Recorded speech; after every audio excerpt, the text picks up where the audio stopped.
The B-rank party, Crimson Lotus Fang, stands ready in formation as a massive crow monster appears before them, cawing loudly. One of the party members mocks the creature, telling everyone to check out that chicken trying to act all threatening. Nahat, the party leader decked out in black armor, yells at Sieg not to get in her way today. Sieg just calmly agrees without any pushback. The party charges forward and Nahat calls out that the enemy's coming right at them. She yells for Sieg to take point and for Hannah and Irene to cover their backs. The party members respond and quickly move into position. Then Nahat launches into this absolutely brutal aerial assault, screaming as she attacks the crow monster with devastating force. One of her party members comments that she's in seriously good form today, but Nahat just brushes it off like it's nothing. The party keeps demolishing the monsters left and right. Someone notes it was literally an instant kill. Another party member agrees, saying these creatures are always full of openings and that this spot's honestly a great hunting ground. Meanwhile, one of the fighters grins like a maniac as they tear through the enemies. The crows just keep falling and someone notices that same guy is going crazy again. The combat continues at breakneck speed. A crow caws as another party member engages it. Quick flashes of action show off the coordinated assault. Suddenly, one character clicks their tongue in annoyance. Someone curses at the damned scarecrow creature as a massive strike lands with devastating impact. Meanwhile, the scene shifts over to the town Esther Guild, where party members are reacting to what just went down. Back at the Esther Guild, a party member compliments Nahat on her good form today.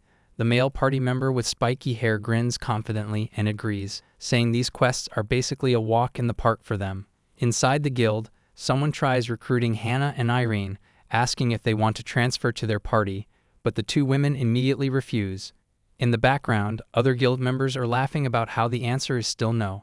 Then one of the female members tells Sieg he did good work today, but Sieg responds modestly, saying he hasn't really done much. Someone nearby remarks seriously about the situation. The party stands outside the guild under a cloudy sky, with Sieg at the center carrying his shield and gear, looking calm and composed. The Crimson Lotus Fang party poses together on the cobblestone street outside the guild. Then out of nowhere, Nahat announces that Sieg is officially fired from now on. Just like that, Sieg sits there completely stunned, holding his drink in silence. Someone asks why. Nahat responds dismissively, saying it should be obvious. She explains that Crimson Lotus Fang is a party that specializes in offense, listing off her swordsmanship, Hannah's magic, and Irene's archery. Another party member adds that no monster can stand in front of them for more than 10 minutes, and they're without a doubt the party with the strongest offensive power. But Nahat cuts in, saying except for Sieg. She continues, saying their party doesn't need a coward. She calls Sieg out, asking if he's really a warrior when he only ever defends and never attacks, even when he's being attacked. One of the party members mentions that Sieg is pretty big and should be on the offense more, and another agrees hesitantly. Meanwhile, Nahat demands that Hannah and Irene say something too, but they just respond uncertainly, clearly uncomfortable with the whole situation. Then Nahat yells at Sieg, straight up telling him he's dragging the party down. But Irene speaks up, saying that having power is meaningless if he doesn't even use it. Sieg defends himself, insisting he's been fulfilling his role in the party. He didn't just stand around or drag them down, but Nahat fires back immediately, asking if getting beaten to a pulp is his role and whether he's supposed to be some kind of scarecrow. Nahat then declares that Sieg isn't on their level, and that Crimson Lotus Fang doesn't need an unmoving scarecrow just standing there doing nothing. Sieg quietly accepts this and says he'll leave the party then. Nahat grins widely at that, declaring what a waste of an accommodation fee this turned out to be, then tells Sieg farewell and calls him a scarecrow one last time for good measure. The three remaining party members just stand there watching the whole thing go down. Sieg collects his belongings and gear in silence as someone tells him thank you for everything. Later on, the remaining party members are celebrating together. Someone comments that Nahat's had way too much to drink. She just laughs it off though, saying it's a celebration and to give her a break. Meanwhile, another party member mentions that Sieg has been daydreaming long enough. The scene shows all four party members celebrating together, happy, united, like everything's perfect. But then the narration reflects on how things weren't always like this. One of them looks up at the night sky, remembering back when they first formed Crimson Lotus Fang. Back then, they made up for each other's weaknesses and were actually good teammates. But ever since the party became famous, Nahat started misunderstanding something. She began focusing way more on offense, and honestly, she's become someone who just carelessly looks down on others. Then Sieg is shown preparing to leave, mentioning he needs to hit up the guild first. Suddenly, a girl with braided hair approaches and asks why Sieg's there all alone. Sieg explains he got fired from the party, so he came to finish up the procedure. The girl reacts in total shock. She can't believe Sieg actually got fired. Sieg tells her he's thinking about what to do from here on out, and mentions he'll probably just quit being an adventurer altogether. The girl says that's a shame, then asks if he's planning on changing careers. Sieg responds that he's been thinking about quitting for a while anyway, since this job isn't exactly stable. He explains he'll look for something stable first, and adds that no party's gonna accept someone who got fired anyway. But then the girl suddenly perks up, asking if Sieg would like her to introduce him to something. Sieg asks if she's serious. She confirms they're looking for someone with experience since they're short on staff, and she's certain Sieg is definitely suitable for the job. Sieg asks what the job actually is. The girl enthusiastically announces it's a gatekeeper position for the royal capital Asterodo, saying she'll write him a recommendation letter right away. The scene shifts to the royal capital Asterodo, a massive fortified city with enormous gates and walls. Sieg arrives and explains that the guild recommended him to be a gatekeeper. Guards at the entrance tell him they'll need to check his passport and letter of recommendation. They check his documents carefully, which makes Sieg wonder if the situation in this city is really that terrible. The guards discuss how great it is to see someone actually applying for this job, explaining that people and resources are completely exhausted due to repeated attacks from monsters. They're always short on supplies because merchants can't come through safely. The guards continue questioning Sieg about his background. One guard confirms that Sieg is a B-rank adventurer, then another asks if he was in Crimson Lotus Fang. Sieg admits he was, but says it's in the past now. The guard processes this information silently. Inside the guardhouse, Chief Guard Bolton examines Sieg's documents. Bolton is this large, intimidating man with a thick beard and heavy armor. He reads over the details, noting that Sieg is a B-rank adventurer. Bolton tells Sieg he needs to test what he can do, explaining the harsh reality of the job. The position has the worst working environment imaginable. Guards can't afford to run away when things get dangerous like adventurers do. The salary is low, death is a constant threat, and the knights look down on them. Bolton asks if Sieg is ready for that. Sieg responds immediately without hesitation. Bolton appreciates the quick answer and says they'll have a test, telling Sieg to show him what he can do. The test begins. Sieg stands ready as Bolton explains the rules. They'll start with defense. Sieg is not allowed to attack. Bolton will place a ball behind Sieg, and he needs to think of it as representing the people in the city that he must protect. The enemy will try to take him down to break the ball, and the three of them will be Sieg's opponents. The guards watching start whispering among themselves. They comment that Sieg looks kind of weak. They've heard he's called a scarecrow. Someone mentions he's the one who was fired from Crimson Lotus Fang. One guard smirks, saying this is too easy, while another scoffs that they don't need useless people. A third guard is surprised it's 3 against 1, wondering if Chief Bolton is overestimating him. Someone mutters that those are the rumors they heard about. Bolton lays out his expectations clearly. As long as Sieg has the ability to protect the people and the treasure in the city, he's fine. What the guards here need is the power to protect, and Bolton makes it clear they don't just accept anyone.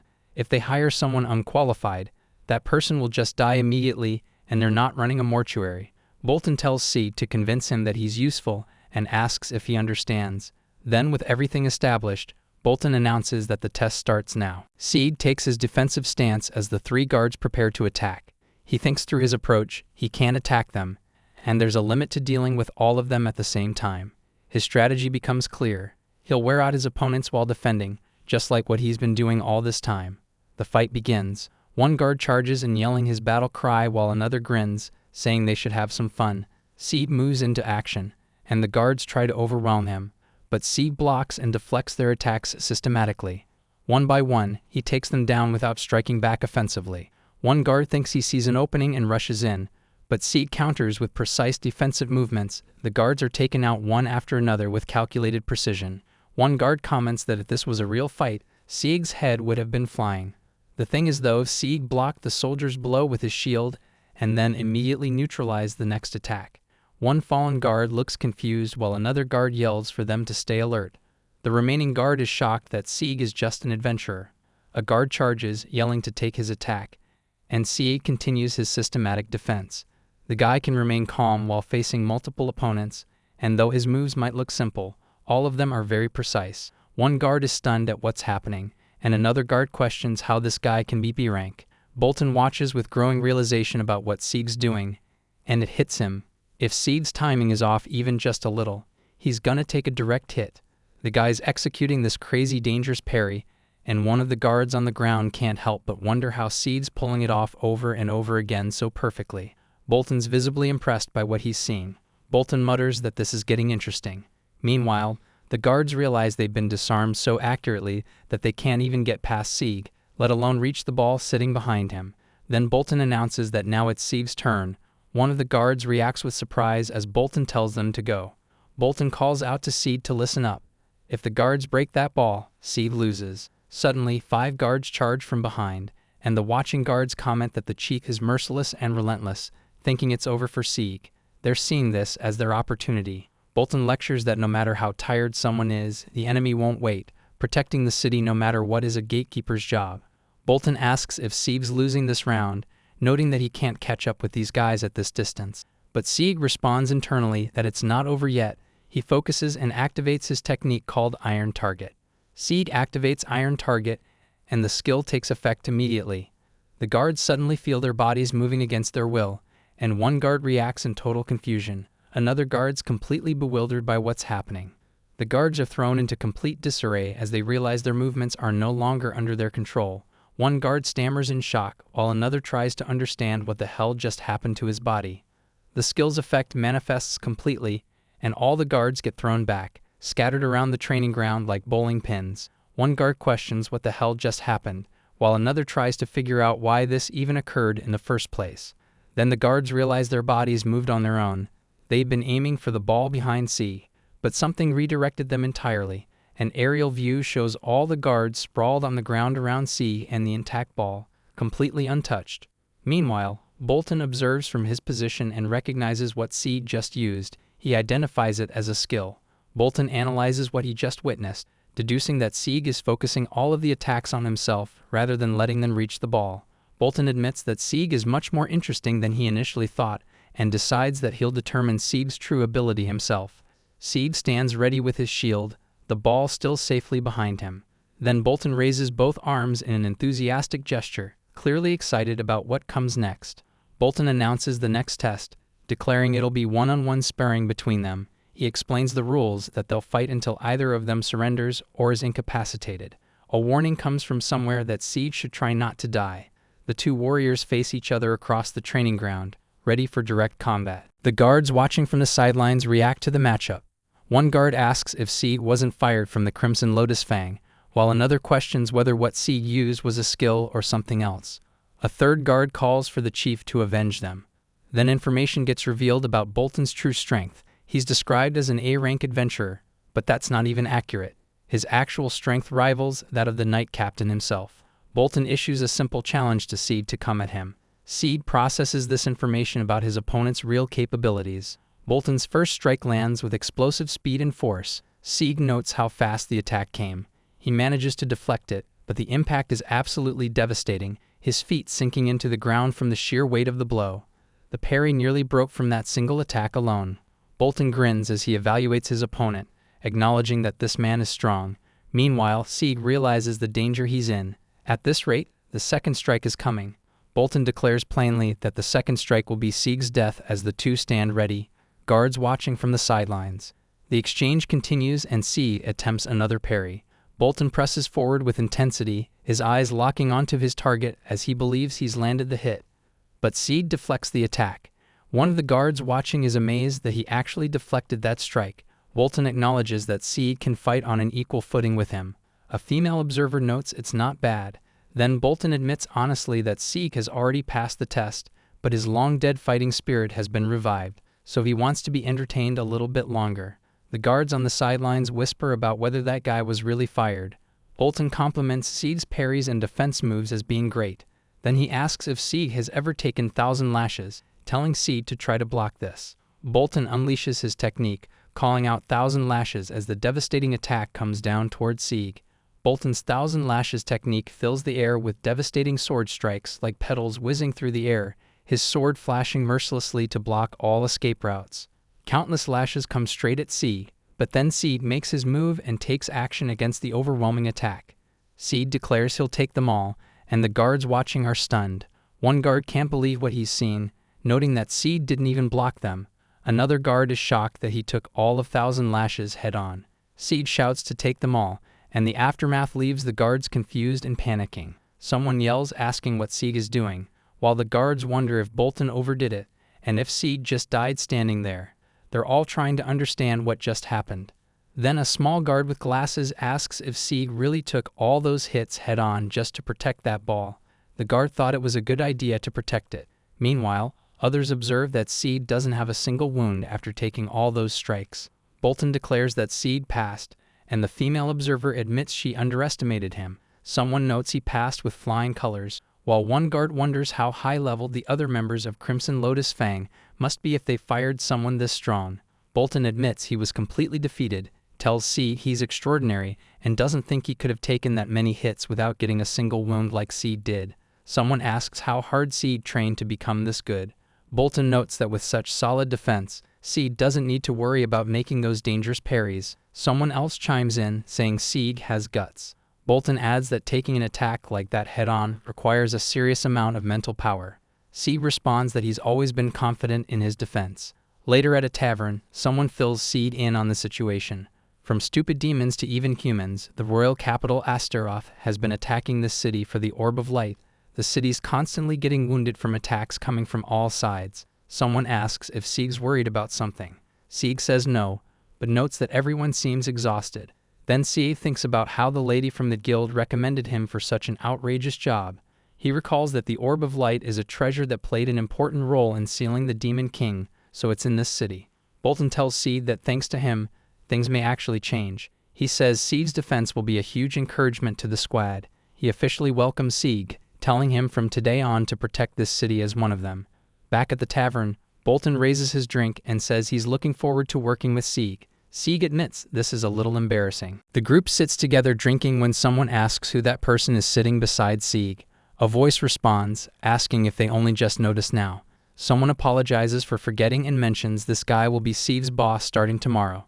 Suddenly, a cheerful girl speaks up, saying she was waiting to be introduced. She introduces herself as Lambda and mentions she'll be teaching Seed the job from tomorrow. Someone asks Seed to please take care of them. Then another person asks if they've heard about the rumors regarding the Crimson Lotus Fang. Lambda says she's still wondering about Seeg's expulsion from that party. Questions if that can really be true. Seeg responds that his teammates said he lacked firepower. Someone asks if he got expelled for lacking firepower. Then what about his performance on the street? The atmosphere gets awkward. Bolton and the others exchange uncomfortable looks. Someone tells Lambda not to ask too much about that. Bolton drinks deeply and mutters that they must be a stupid team. Lambda realizes she overstepped and apologizes, saying what a pity it is to get expelled from such a renowned party and admitting how embarrassing this conversation is. Lambda explains that after dueling with Seeg, she finally gets what his role is all about. He's basically the frontline guy dealing with monsters so the rest of the team can fight without stressing about defense. She points out that the main reason he's so valuable comes down to his insane defensive skills and durability. Then Lambda mentions how Seeg supports Crimson Lotus Fang with some seriously non-standard firepower, adding that they definitely must have made a stupid decision letting him go. Someone chimes in, asking if it wouldn't just be better for Seeg to leave them behind anyway. Lambda tells Seeg she's not really good at flattery, then suggests that maybe his old party is actually waiting for him to come rescue them. Bolton jumps in, asking if Seeg still even wants to return to that party. Someone else says they should probably stop talking about all the good stuff regarding Crimson Lotus Fang. Lambda just laughs at that. Meanwhile, the scene shifts as someone tells Seeg that from now on he's already one of their guards, so he should just forget about his old party. They add that they won't forgive him if he goes and dies first. Back with the old party, guards are caught up in desperate combat against these strange monsters. Someone shouts, asking what the hell these things even are. The creatures are suddenly getting way more powerful and regenerating their cut parts. The guards quickly realize their attacks don't even work against these things. As the battle drags on, Iron notes that the monsters aren't exposing their weaknesses anymore. She asks what on earth these creatures even are. Then Hannah reports she's running out of arrows and they're in serious trouble. The party keeps engaging the monsters with everything they've got, someone crying out as the combat gets more intense. Hannah or Irene questions whether their current situation is all because that person is gone.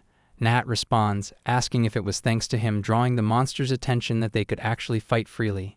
She pauses, clearly uncertain about it. One of the party members admits she did see him defending back then. Suddenly, they all realize he was actually protecting them the whole time. The female party member reflects that she couldn't understand why Nahat made that decision about Sieg. Someone responds with something about that stupid decision. Nahat argues that he's only a big useless blockhead, nothing but a hindrance. She asks if they aren't supposed to be durable as well. But suddenly, Hannah warns her not to yell that loud because of the monsters nearby. The party realizes big trouble is incoming. Someone says they haven't got a choice and they should combine their firepower for a counterattack. Nahat curses, asking what all of these monsters even are. She says they can't do anything else, so they'll just have to do it. Meanwhile, people are talking about that party, saying they failed again. Someone notes their reputation is completely gone as well. Someone laughs and says they told them so.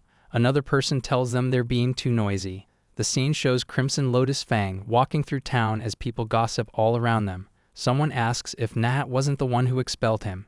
Another person says they don't know, but who cares anyway. Someone else notes it was because of his expulsion. Another responds that they see now. Then party members call out to Nahat, telling her to wait for them and not leave alone like that. Nahat seethes internally, thinking that Blockhead is no longer a member of the Crimson Lotus Fang. She questions why she has to endure these humiliations. Meanwhile, Seed is shown relaxing at the tavern with a drink. Later, Seed and Lambda are standing on a lookout point overlooking the mountainous landscape with a bridge. Seed observes there aren't many people coming here.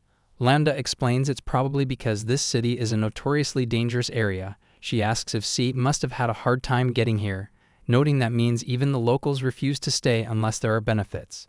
Seed mentions he's been fighting flocks of monsters on his way here. Someone asks if he came on his own. Seed confirms he came here on foot.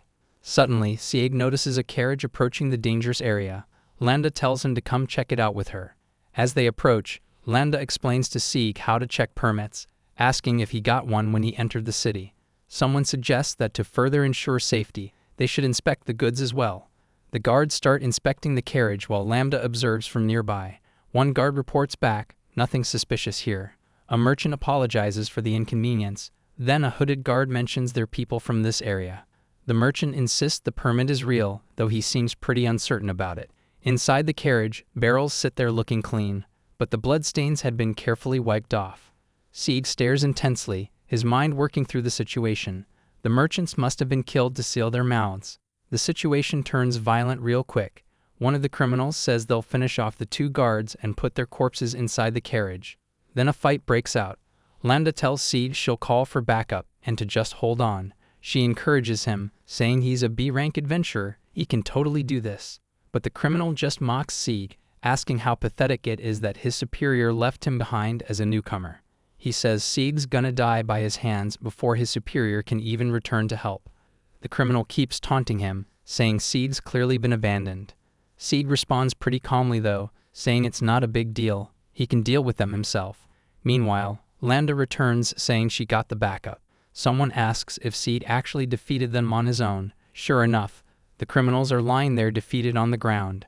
Bolton praises Seed for the good job and orders someone to take them into custody. A guard responds affirmatively.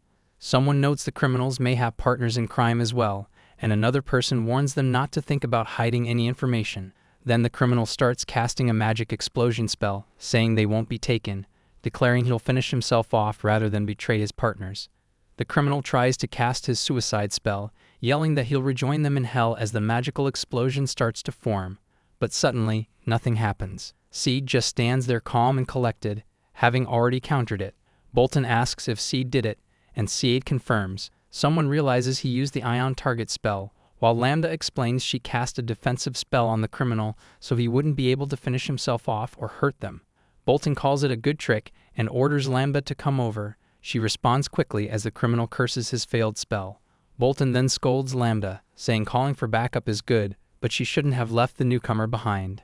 He asks what would have happened if something went wrong, and Lambda apologizes. Bolton continues, saying she can't just let him single-handedly take on those brutes, telling her she should do her best or the newcomer will surpass her.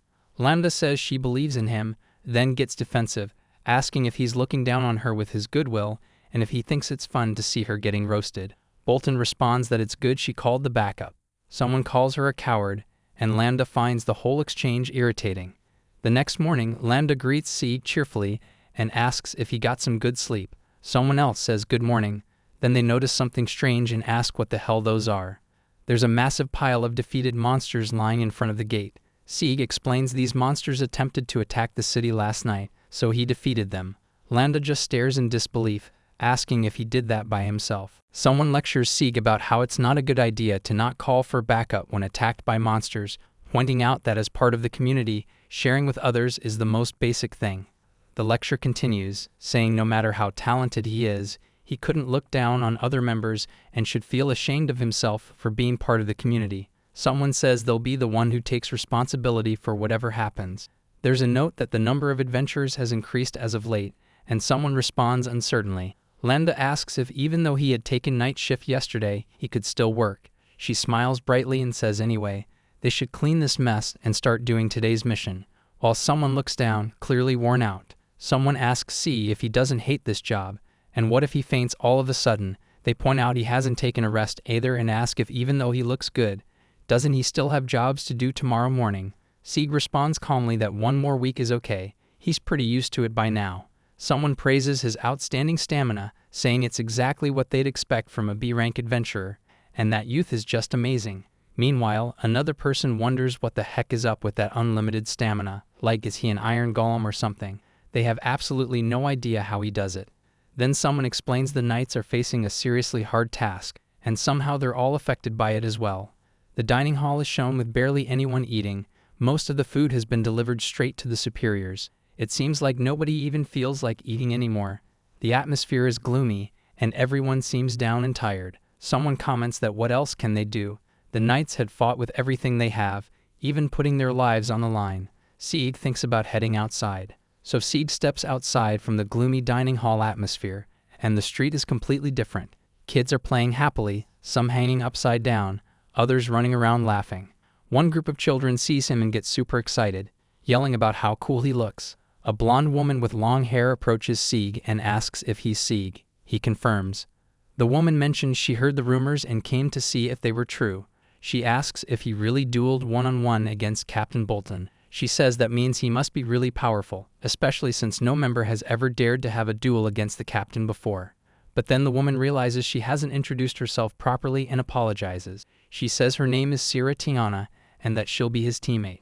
Sieg tries his best not to stare carelessly at her very revealing outfit. Sira enthusiastically explains she can move her body easily with this attire. Sieg awkwardly asks if she's into sunbathing, and Sira asks him to repeat that.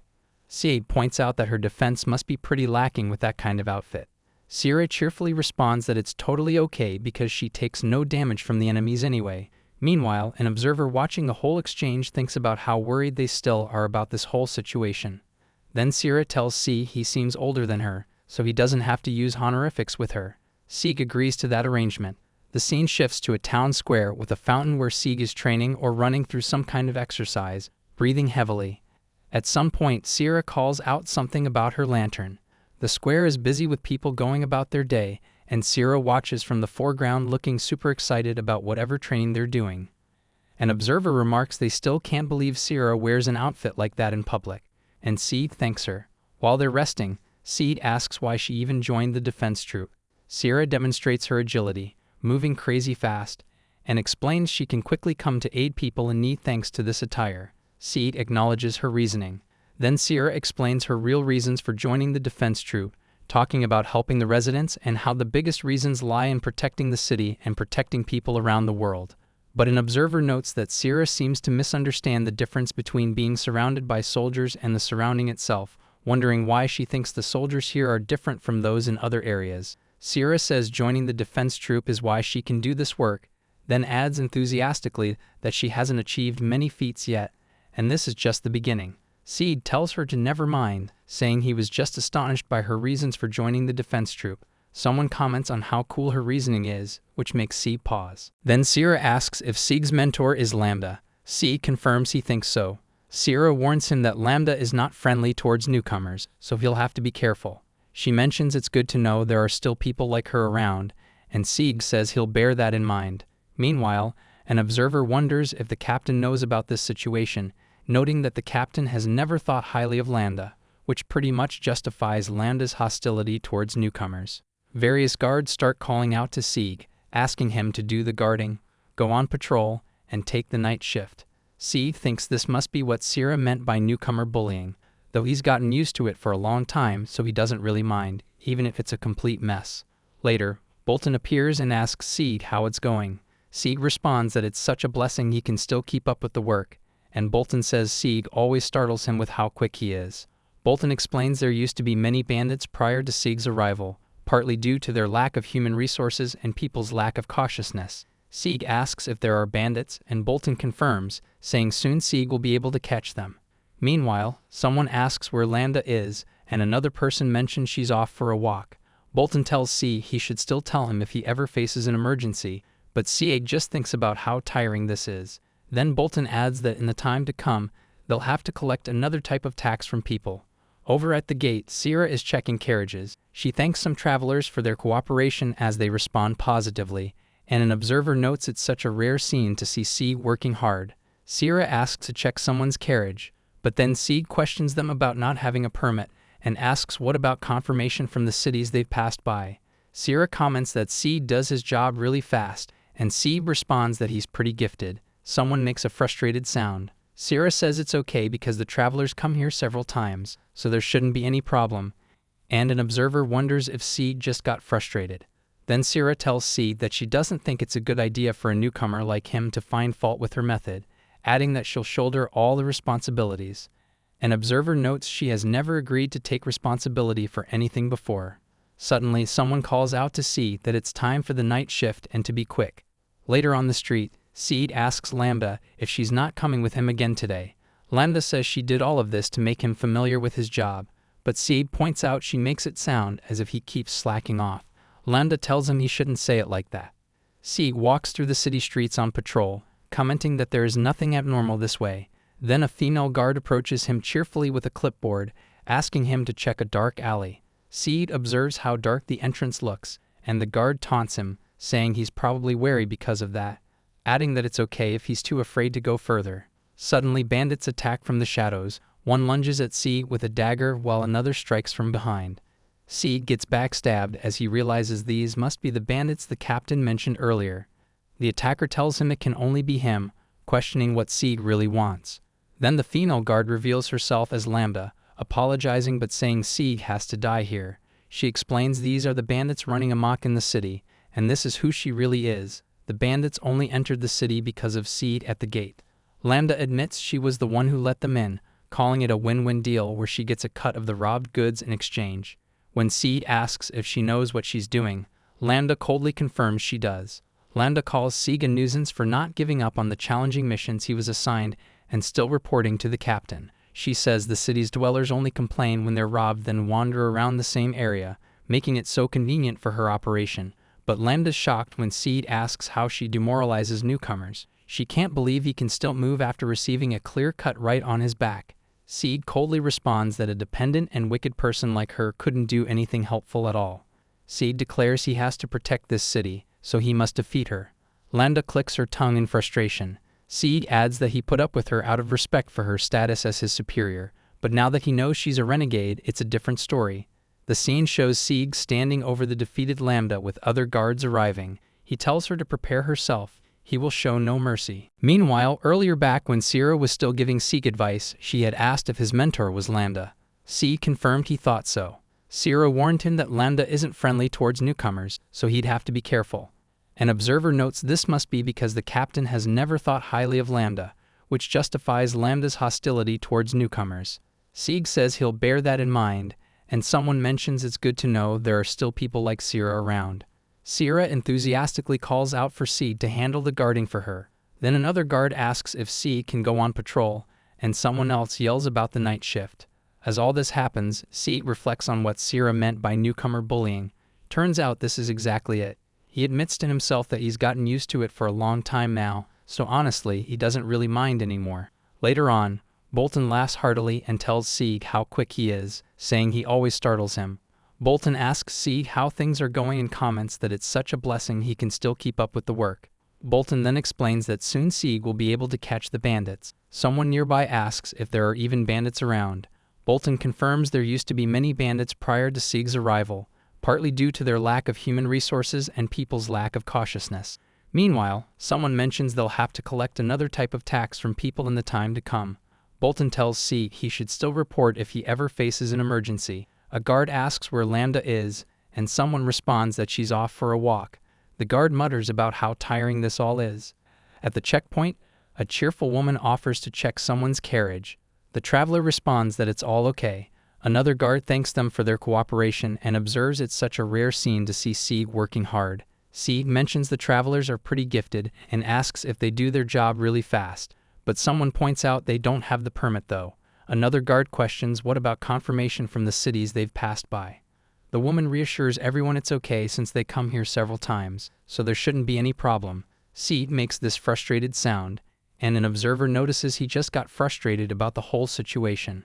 Then the woman declares she'll shoulder all the responsibilities herself and tells Sieg it's not a good idea for a newcomer like him to find fault with her method.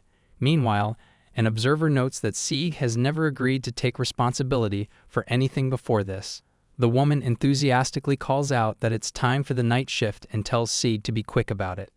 Out on the street, Lambda asks if Sieg isn't coming with her again today. Sieg points out she makes it sound as if he keeps slacking off all the time. Lambda explains she did all of this to make him familiar with his job, but Sieg tells her she shouldn't say it like that. Sieg walks through the city streets on patrol and notes there's nothing abnormal this way. Suddenly, a female guard with a clipboard approaches him and asks if he could check a certain place. Sieg observes how dark the alley entrance looks. The guard tells him it's okay if he's too afraid to go further because he's probably wary. But suddenly, bandits attack from the shadows. Sieg recognizes these must be the bandits the captain mentioned. One lunges with a dagger while another strikes, and Sieg gets backstabbed. The attacker questions what Sieg really wants and says it can only be him. Lambda stands before Sieg with her weapon drawn and tells him she's sorry, but he has to die here. Sieg looks at her and the bandits surrounding him, then realizes these are the bandits who've been running amok in the city. He states this is who she really is. Someone confirms that's correct. Then Sieg asks if they could enter the city because of her. Lambda explains that the city's dwellers only complain when they're robbed and then wander around the area where they got robbed, making it super convenient. She tells Sieg he's such a nuisance since he didn't give up on the challenging missions he was assigned and still reported to the captain. Despite the backstab wound, Sieg remains standing. Lambda questions how he can still move when he just took a clean cut right on his back like that. Sieg responds by asking if this is how she demoralizes newcomers. He tells her a dependent and wicked person like her couldn't do anything helpful at all. Sieg declares he has to protect this city, so he must defeat her.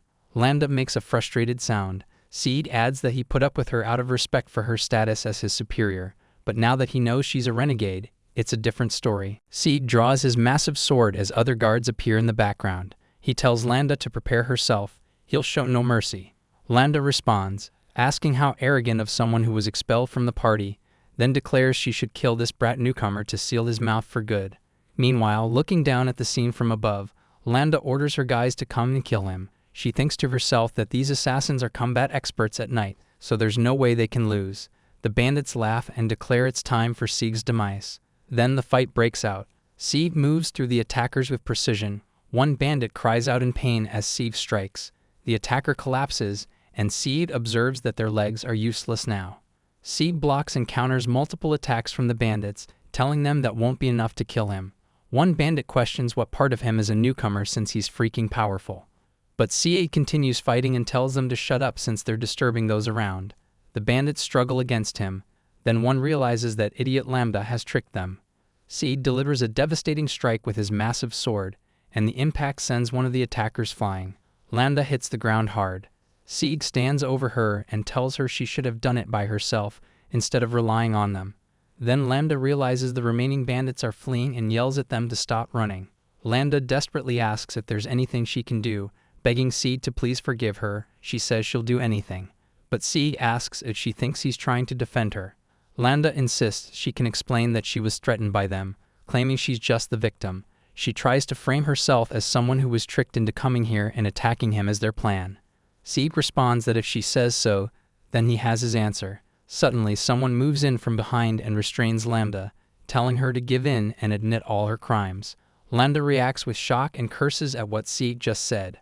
But Lambda breaks free and declares she'll kill Sieg herself. She launches a fierce attack against him, and the two clash in intense combat. Lambda struggles against his counterattack.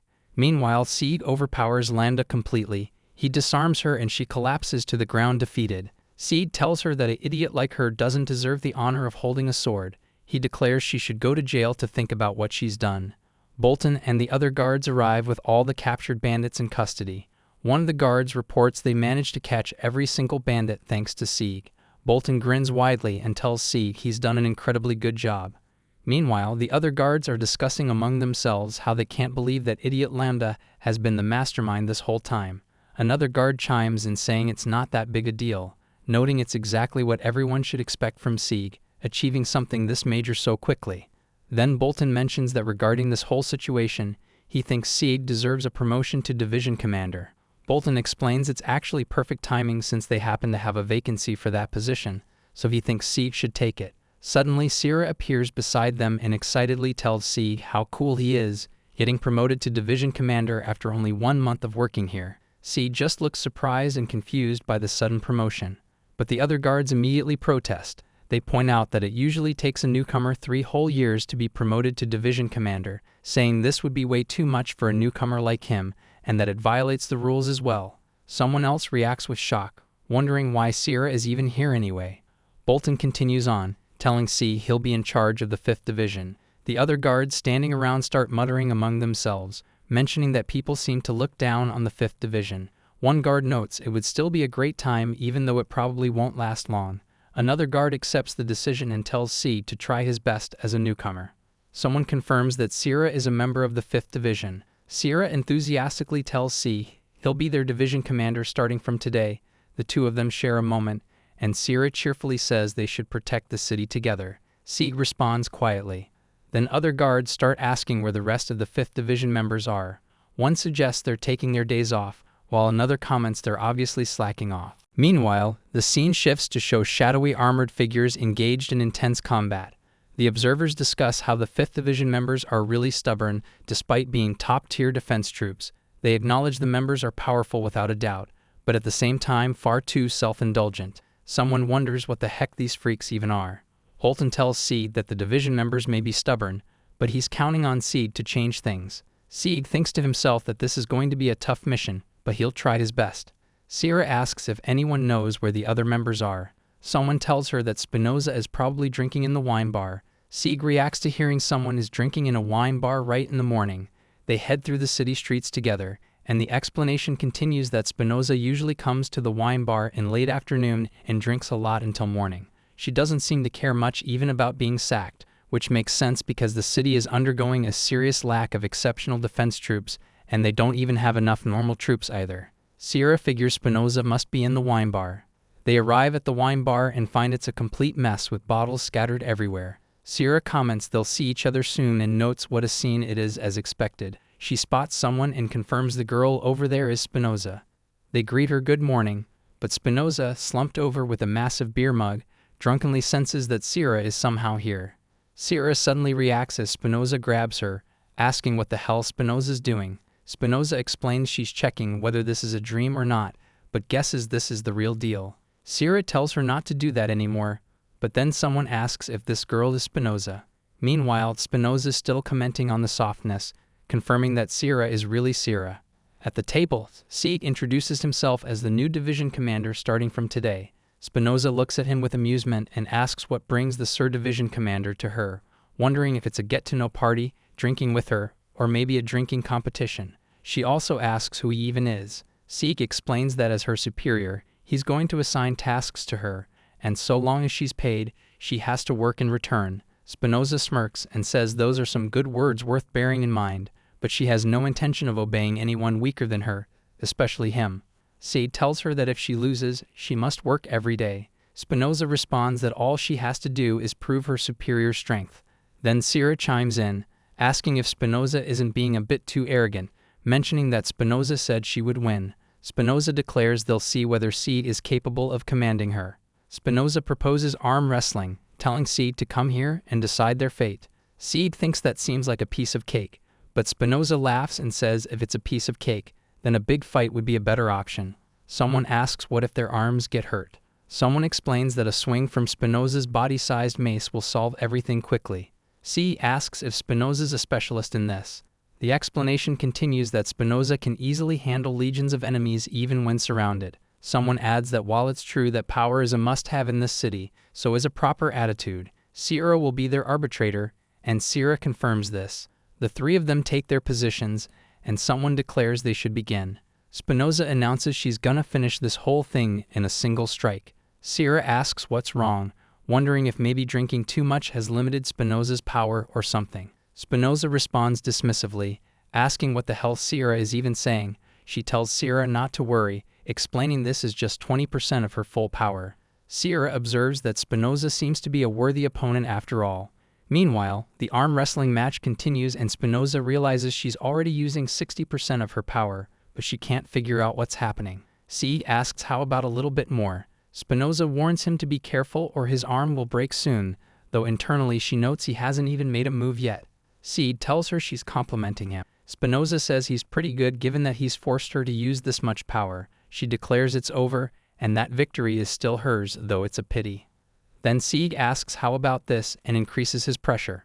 The table suddenly turns and Spinoza can't believe what kind of magic this is or how he could still fight back. Spinoza comments on how calm Sieg seems and how confident he appears. Sieg responds that it's no big deal because this is just a piece of cake. Sieg declares now it's his turn to strike back.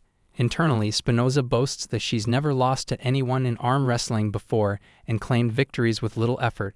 She curses him as an arrogant idiot. But then Spinoza realizes this guy is such a beast and as tough as a stone. If he keeps going on like this, the result is already set. Sieg completely overpowers her. Sieg slams Spinoza's arm down decisively, and Sierra announces that the winner is Sieg. Sierra asks if this is because Spinoza drank too much, but Sieg tells her that now she has to work as she had promised. Spinoza admits he's the strongest opponent she's ever encountered. Honestly, she stood no chance against him. She yells that now she's officially defeated, and someone nearby tells her she's shouting way too loudly. Meanwhile, Spinoza protests when Sieg apparently handles her giant mace, telling him not to throw it like that. He just lifted her giant mace as if it was nothing. Spinoza declares she'll never forget today's defeat and asks if Sieg will accept a rematch, addressing him as Mr. 5th Division Commander. Sieg tells her she's welcome to challenge him whenever she wants. But in the next moment, Spinoza asks if she can take a nap at home since she'll be exhausted unless she naps through the afternoon. Sieg shuts that down immediately, telling her there's no excuse. She has to get used to the working schedule starting tomorrow. Spinoza reluctantly agrees with a tired yes. Then Spinoza walks away letting out an exhausted breath, and Sierra asks who the other person Sieg mentioned is. Sieg admits he has no idea where she is because she's so unpredictable. Someone suggests holding a celebration for their new commander, while another guard comments on how amazing it is to see someone successfully forcing Spinoza to work. Sierra tells Sieg he's such an intriguing man. Sieg explains there's still one more person, Pham, who's proficient with bows. Sierra confirms that Pham's able to read the wind direction as well. Sieg repeats the word archer with some curiosity. Then Sierra asks if that person loves to spy on others. Suddenly, an arrow flies in and embeds itself near Sieg. Sierra calls out asking if he's okay and questioning where the arrow came from. But Sieg calmly addresses the hidden archer, asking if she's Pham. Pham reveals herself and confirms she is indeed Pham. Sieg asks how she could still find him, questions if she has all-seeing eyes or something. Pham admits she's not that confident in avoiding detection, but seems impressed he spotted her. Sierra calls out to Pham. Meanwhile, someone nearby greets her as Commander Sieg. The scene closes with Pham crouching with her bow and a cat nearby, establishing her as the final member of the 5th Division. Sieg tells the hidden Pham that, to be honest, the cat had done a decent job, but also thanks to it he knows where she's hiding. Pham questions what he means by it. She mentions she thought she'd ask the cat to stay silent. The cat's shown in the foreground with Sieg's group on the stairs behind it. Someone comments that Pham ended up failing. Then Pham realizes the cat did stay silent, perhaps to the point of holding even the tiniest breath. Pham comments that though she's heard of Sieg's recruitment test, she couldn't believe that a newcomer like him would actually be promoted to division commander. Someone asks if that's so, and would she mind working starting from tomorrow. But Pham says she's afraid that's impossible. When asked why, Pham explains it's a pity, but she can't afford to waste her precious time in life for some tedious human. Then Sieg flips the question back, asking what he'll get in return for dedicating his time to her. Pham tells Sieg it seems he hasn't found his answer yet, so she'll wait until he does and keep watching him from the shadows.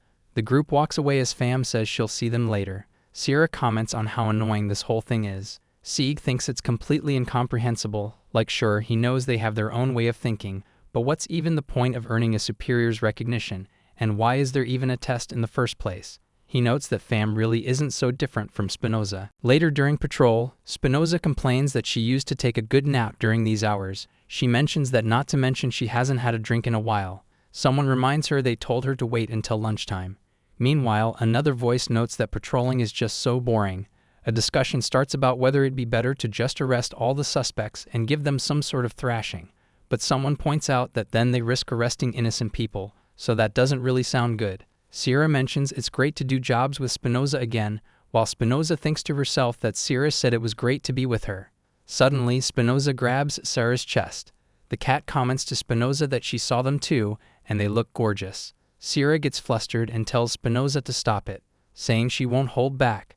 Someone points out that still counts as harassment even if they're both female. Sieg steps in and says that's irrelevant, but he guarantees he won't tolerate it unless Spinoza stops right now. Spinoza responds that it doesn't matter, she knows Sieg would want to do the same thing anyway. Then Pham challenges Sieg, calling him wooden and daring him to do anything about it. Spinoza asks if he's really sure. Using his ion target skill, Sieg makes a move to stop Spinoza, but ends up grabbing her chest instead. Pham observes that his chest feels pretty nice too. Sieg realizes he intended to drag Spinoza's hands to his, but thinks he totally miscalculated the skill's path. He tells her that's punishment for doing that. Spinoza freaks out, asking what the heck, and if he's completely mad. Sierra thanks Sieg for saving her while Spinoza just stands there looking absolutely shocked from what just went down. Someone asks Sieg if he actually did that, questioning whether he went way too far. But Sieg's expression stays totally calm and composed, like nothing even happened.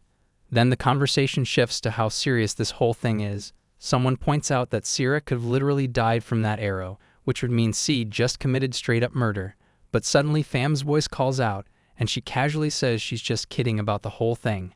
Pham explains that she craves attention, wanting her target of interest to think about her all the time. The team's standing there on the street trying to process this wild explanation when C asks if nobody ever tells her to stop doing this crazy stuff.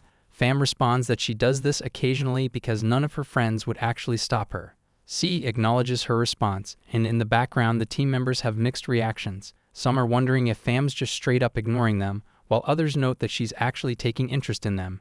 Sieg suggests it'd be way better if they just worked together, but Pham says she can't, explaining she's not good at communicating with other people. Someone's thinking to themselves that this is getting absolutely nowhere, wondering if Pham's even good at other jobs besides firing arrows at her own allies. Meanwhile, Pham's standing on a rooftop telling Commander Sieg she'll see him later. Back with the group, someone comments that things escalated pretty quickly. Another person suggests that a face-to-face fight would solve this whole mess better. Someone else just hopes Pham will stop making these insane mishaps, like firing arrows at allies real soon. Turns out Pham also messes with the team whenever they're working, firing arrows at them whenever they get even slightly distracted. The scenes show C and the others going about their daily duties with Pham shooting arrows near them from all kinds of positions, basically keeping them on constant alert during their work. After a seriously long day of work, Spinoza declares it's time for drinking, noting that this routine lasts until the end of each day. Someone asks if she's been working hard and if she's doing okay. C tells her everything's fine. Then another person suggests Spinoza should get some rest and says they'll catch her later. Spinoza agrees, but then Sierra tells Spinoza not to drink too much, adding that she'll be checking on her tomorrow morning. Seed also chimes in, telling Spinoza to take care of herself. Later that night, Pham appears in Sieg's room. She tells him he surprised her by successfully blocking all of her arrows. Sieg's just lying in bed, having already expected that she'd intrude into his room like this. Pham comments on how patient and persistent he is, noting that he's not only stealthy and cautious, but also super precise when firing arrows. Then she asks if she can ask him something. Pham tells Sieg that from her observations, she's pretty sure he didn't even need to bother blocking her arrows given his superb toughness. Sieg acknowledges that the arrows couldn't cause a scratch even if they hit him, but he blocked all of them anyway. Pham asks if it was because of his pride, reminding him that he said those arrows were just for fun. Sieg falls silent for a moment. Then Sieg explains that it's just his instinct. He says he would have missed the opportunity for a match if he ignored all of her arrows, so he blocked them as a result. Pham processes this and tells him she sees, saying she'll receive something invaluable in return for dedicating her time to him. Suddenly, Pham gets super close to C and tells him he's such an interesting person. She says she'll continue messing with him until she's fully understood him. Seed asks what she's doing. Pham tells him she's showing her sincerity, pointing out that an archer shouldn't be this close to the target. Seed notes that she's not really good at estimating distance. Pham admits maybe it's a little bit too close, but Seed tells her that even if she says so, they're way too close.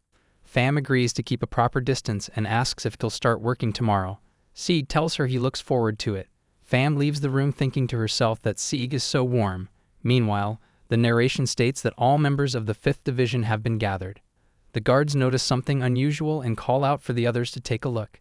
Meanwhile, all members of the 5th Division have gathered together. Pham, Sierra, C, and Spinoza standing in formation like some kind of organized unit. One of the guards notes that this is actually the first time anyone's seen all of them together like this. The other guards are completely shocked, wondering how the hell Seed managed to pull this off. They point out that the 5th Division members have literally never once obeyed anyone else's orders before. Then Spinoza demands someone bring her water, saying her head hurts like crazy and she's not okay at all. Someone asks if she's seriously been drunk for the last 2 days straight. Spinoza admits that before she even realized it, it was already morning. She didn't intend to drink this much. She promises she'll be more careful from this moment on. Meanwhile, the other guards are imagining Spinoza unleashing her fury, noting that most former division commanders had fallen victim to her rage. They thought they'd tried their best to avoid her. Sierra greets everyone energetically, commenting on what a lively morning it is. Someone dismisses the concerns about Spinoza's behavior, calling it just some sort of skinship. But others discuss how they've already witnessed Spinoza's ability firsthand and note that this particular skinship will definitely claim some lives. Spinoza reassures someone that all of them are just for them, not the others. Another voice chimes in telling them not to worry, those are for them only. Meanwhile, the guards observe the whole situation nervously. Pham notes that it sounds like announced assassinations. The guards start panicking, asking what's even going on, and whether it's safe for them to remain here. One guard comments that Seed doesn't even sway at all, finding it genuinely scary. Another suddenly notices that Pham is here too. Then Bolton addresses the group, saying it's good to know that everybody becomes lively again once they gather. The scouting team has reported their findings, but Bolton apologizes for announcing some bad news as well. The sorrowful Undead Legion had prepared their advance, and they may attack tonight. The guards and division members react in shock. Someone asks about the Undead Legion while others recall that they engaged them 1 year ago, explaining that they're after the light orb. Someone questions if they're really done for this time, and another guard mentions that they retreated last time to muster their forces, but even that was still far from sufficient. Bolton continues explaining the dire situation. As hard as they tried to defend, losses were insurmountable, and the fallen troops became part of the undead soldiers. Then a helmeted character notes that the enemy's advance doesn't sound easy at all. The soldiers grow more concerned as one asks what about the knights and whether they'll provide reinforcements. Meanwhile, on the right side, guards discuss how the most dangerous task is to defend the front gate. They realize it's impossible and that they'll never be able to stop the undead advance. One notes that it's not much different from self-harm. The 5th Division members stand together with Sieg in the center, flanked by Sierra and Pham, and someone tells the worried guards to leave that task to them. Night has fallen and everything has been set in motion. The sun has set and the time for the advance has finally come. A menacing figure floats there in the darkness, feeling uneasy about the whole situation. The figure admits they haven't actually set the Demon King free from the Light Orb's grasp yet, but declares that they're gonna destroy everything to claim that Light Orb. The menacing figure keeps going, stating that what's waiting for humanity is nothing but their end. They're already anticipating the day when they'll become the Demon King's ultimate right-hand man. Then the figure commands their undead legions to rise up and lay siege to the city. The Undead Legion commander rallies his forces with a declaration. They're gonna crush the entire city of Asteroth and establish the Demon King's reign once more. The massive skeletal army marches forward under his command, ready for war. The commander addresses his sorrowful legion, ordering them to advance and reduce Asteroth to nothing but ash. The undead army spreads across the landscape before the mountains as birds scatter overhead, fleeing from the chaos. Meanwhile, the forces begin breaking through the outer defenses and barriers of the city. A dramatic chapter title page displays the menacing helmet of the undead commander. At the royal capital's second outer wall, Knight Captain Gregor receives intel on the situation, reports detailing how the Grand Warlock Lich commands the entire undead legion. Legend claims the guy was once a benevolent warlock who ended up corrupted by his desire for power and immortality. Gregor questions the defensive strategy, asking if there are really only 4 people defending the main gate. He wonders what Bolton is up to, though he dismisses it as not his concern since it's just the first outer wall anyway. Meanwhile, at the first outer wall's main gate, the battle begins. Someone notes that the Legion was already incredibly powerful during their last attack, and this time they definitely won't give up easily. They'll fight with everything they have. Bolton explains the situation to the defenders, telling them that what matters isn't the quantity of defenders but their quality. Since the undead strength is absurdly high only during the night, they'll be fine if they can withstand the assault until morning. He warns them to remain cautious though. Gregor looks on, stating that he's counting on Sieg. Observers watch in disbelief as the 5th Division fights. Someone questions what they're seeing and how it's even possible. Only 4 of them are holding the line against the entire undead army. Even if this were a dream, it's still hard to imagine. The 5th Division truly is a beast. Syrah fights in midair with her sword, cutting down undead enemies as they swarm below her. Fam observes the battle and can hardly believe what she's seeing. Sieg is drawing the enemy's attention while blocking their attacks.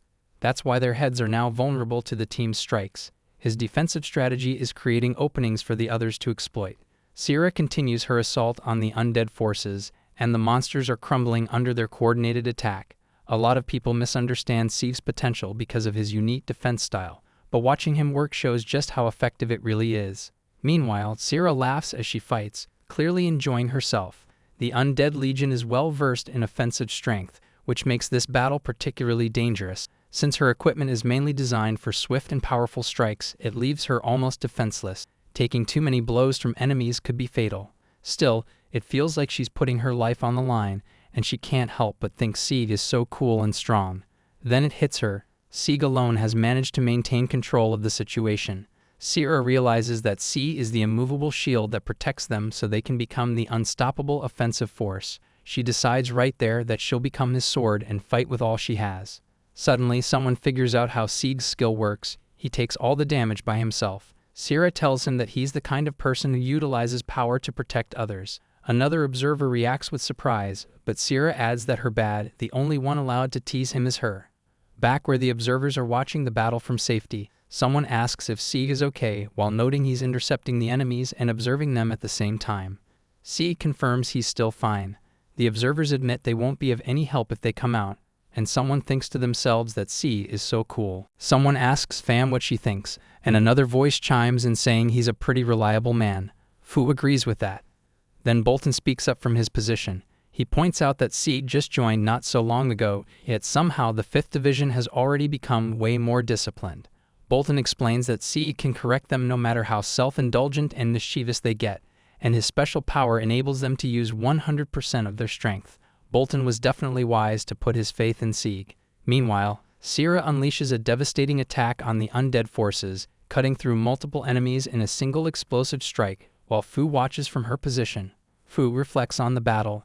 This is her first team fight with them, but she thinks they've made some decent cooperation. Even if they're troublemakers, their strength is definitely something to be reckoned with, and they form an excellent balance in supporting each other.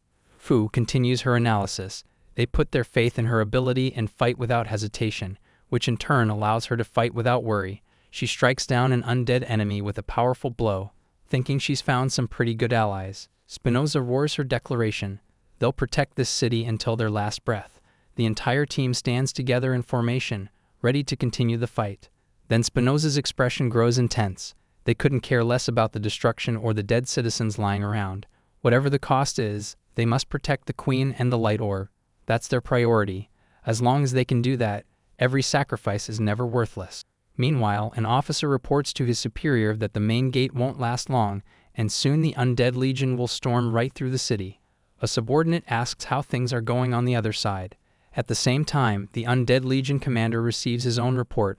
The undead legion hasn't been able to enter the city. The 5th Division is still intercepting them at the gate. The legion commander reacts in total shock at this news. Another voice questions how that's even possible. The scene cuts to the devastated battlefield, bodies and debris everywhere. Someone exclaims it's impossible. Just 4 people are defending the gate against an entire legion. The Legion commander tries to process what he's seeing. He thought it was a trap since they sent way too few people. There are only 3 people standing in front of the gate and 1 more positioned above the wall, and he's completely confused about what's going on here. Meanwhile, his entire legion is being absolutely destroyed. He thought the first legion would be more than enough to tear down the gate, but now his forces are getting decimated. If he doesn't do something fast, the second legion is gonna share the exact same fate, and he's demanding to know why the hell this is happening. The legion commander just watches in disbelief as his legion keeps getting crushed over and over again. Even with the ability to reanimate his undead soldiers, they're still falling left and right. Sira's fighting with absolutely devastating power, and the commander finally realizes their attacks are insanely powerful and fierce. He can barely even comprehend how this is possible with only 4 people, but then his attention focuses on 1 man in particular, and he's wondering what on earth that man actually is. The defenders just keep pushing the undead soldiers back until they fall off the cliff. Then the Legion commander realizes his legion will become pretty much useless once they fall into the river below. The commander notices something strange. His undead soldiers can't function properly and appear to be forcibly drawn to that man. He decides that getting rid of those women first could reduce their combat strength by half, allowing his legion to continue its advance. Meanwhile, observers watch C in the battle. Someone notes he's already taken numerous strikes, wondering if it's a curse or a skill, but he still looks as if those were nothing to him. His tremendous defense power is the problem. The Legion commander stares intensely at Sieg, realizing his legion won't last long against him unless he is wounded. Then the Legion commander floats in the sky above the battlefield, declaring he cannot allow this to happen. His expression grows desperate. If he ever fails to crush them, then he won't be able to take the light orb and rule the world. Everything's at stake here. Literally everything depends on this moment. The undead Legion commander grits his teeth in pure frustration. Because of that man, because of Sieg, everything's completely ruined, and his entire plan is falling apart. The Legion commander realizes Sieg must be looking down on him right now, and so are those humans, but he refuses to accept this. He declares he won't give up until he's taken the light orb, no matter what it takes. Then the commander decides it won't be enough to create a miracle with what he has. It's time for an all-out attack, no matter how ridiculous Sieg's defense power is. The Legion commander commands his forces to roar and soar, ordering his legion's bones to merge together.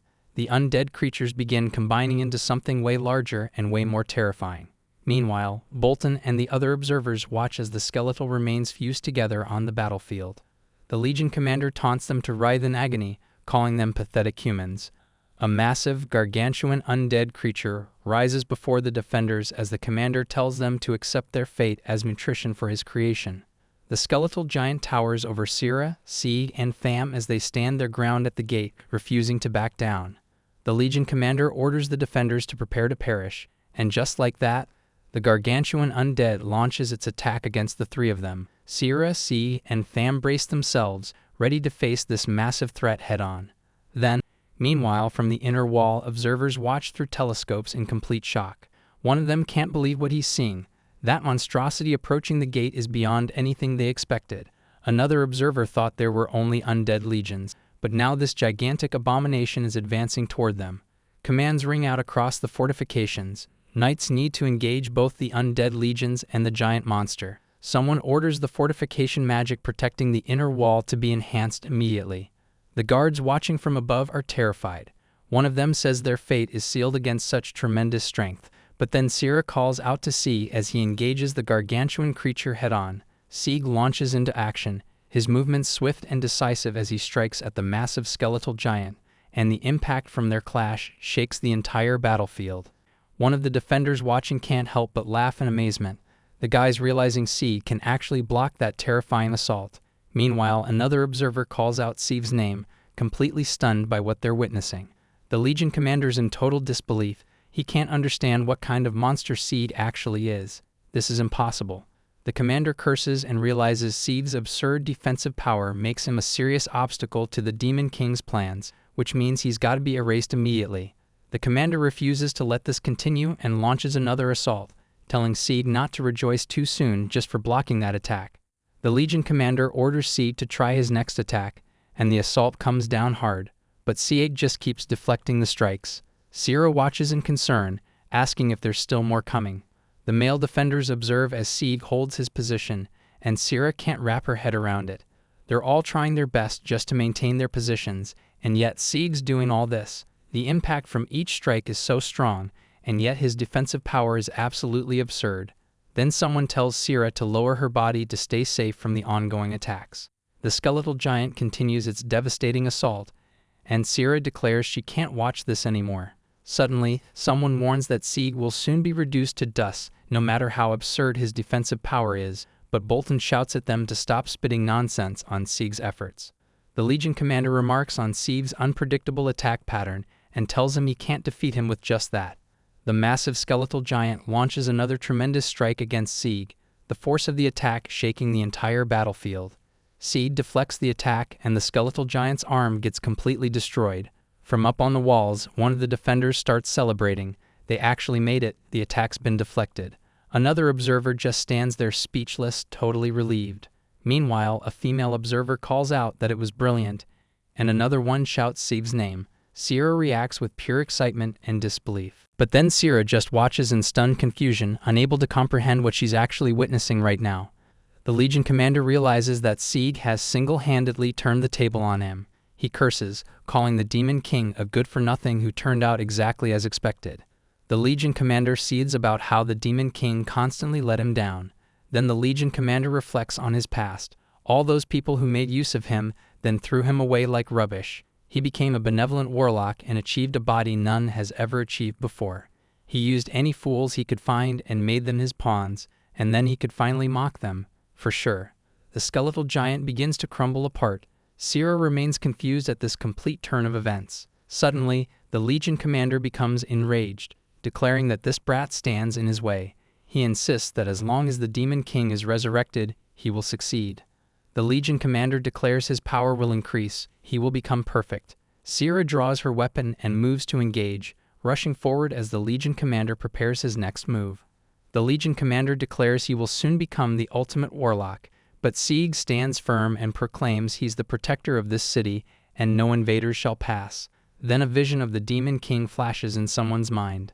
The Legion commander realizes his plans are completely ruined because of Sieg, reflecting bitterly that he would have obtained the light orb if not for this interference. Meanwhile, the massive skeletal giant continues crumbling before the city walls as Sira watches in stunned disbelief. Then the defenders erupt in celebration. People are yelling that they made it, that they're alive. Someone even admits they're sorry for looking down on Sieg because of his status as a common adventurer. Others are declaring this is the first time they've witnessed victory without running, that Sieg's defensive power is the most absurd thing they've ever seen. The crowd starts cheering Sieg's name while inside the walls, a stern man mutters about those idiots as the celebration continues around him. A woman addresses Bolton as captain, saying the defense troops all did great jobs, telling them they indeed helped a great deal. Bolton praises Sieg specifically for that final blow, saying he can't believe Sieg only showed his true power at the last minute. But Sieg deflects the praise and says everyone did a great job too. Someone continues with the flattery, but Sieg insists it's all thanks to everyone, which makes Fam react and ask if there's something funny going on. Sarah tells Sieg he's flattering her, declaring it's all thanks to Sieg that they could fight with everything they had because he's such a reliable shield. Someone teases that it's not a compliment and asks if Sira has already fallen for Sieg since this is the first time she's complimented someone else.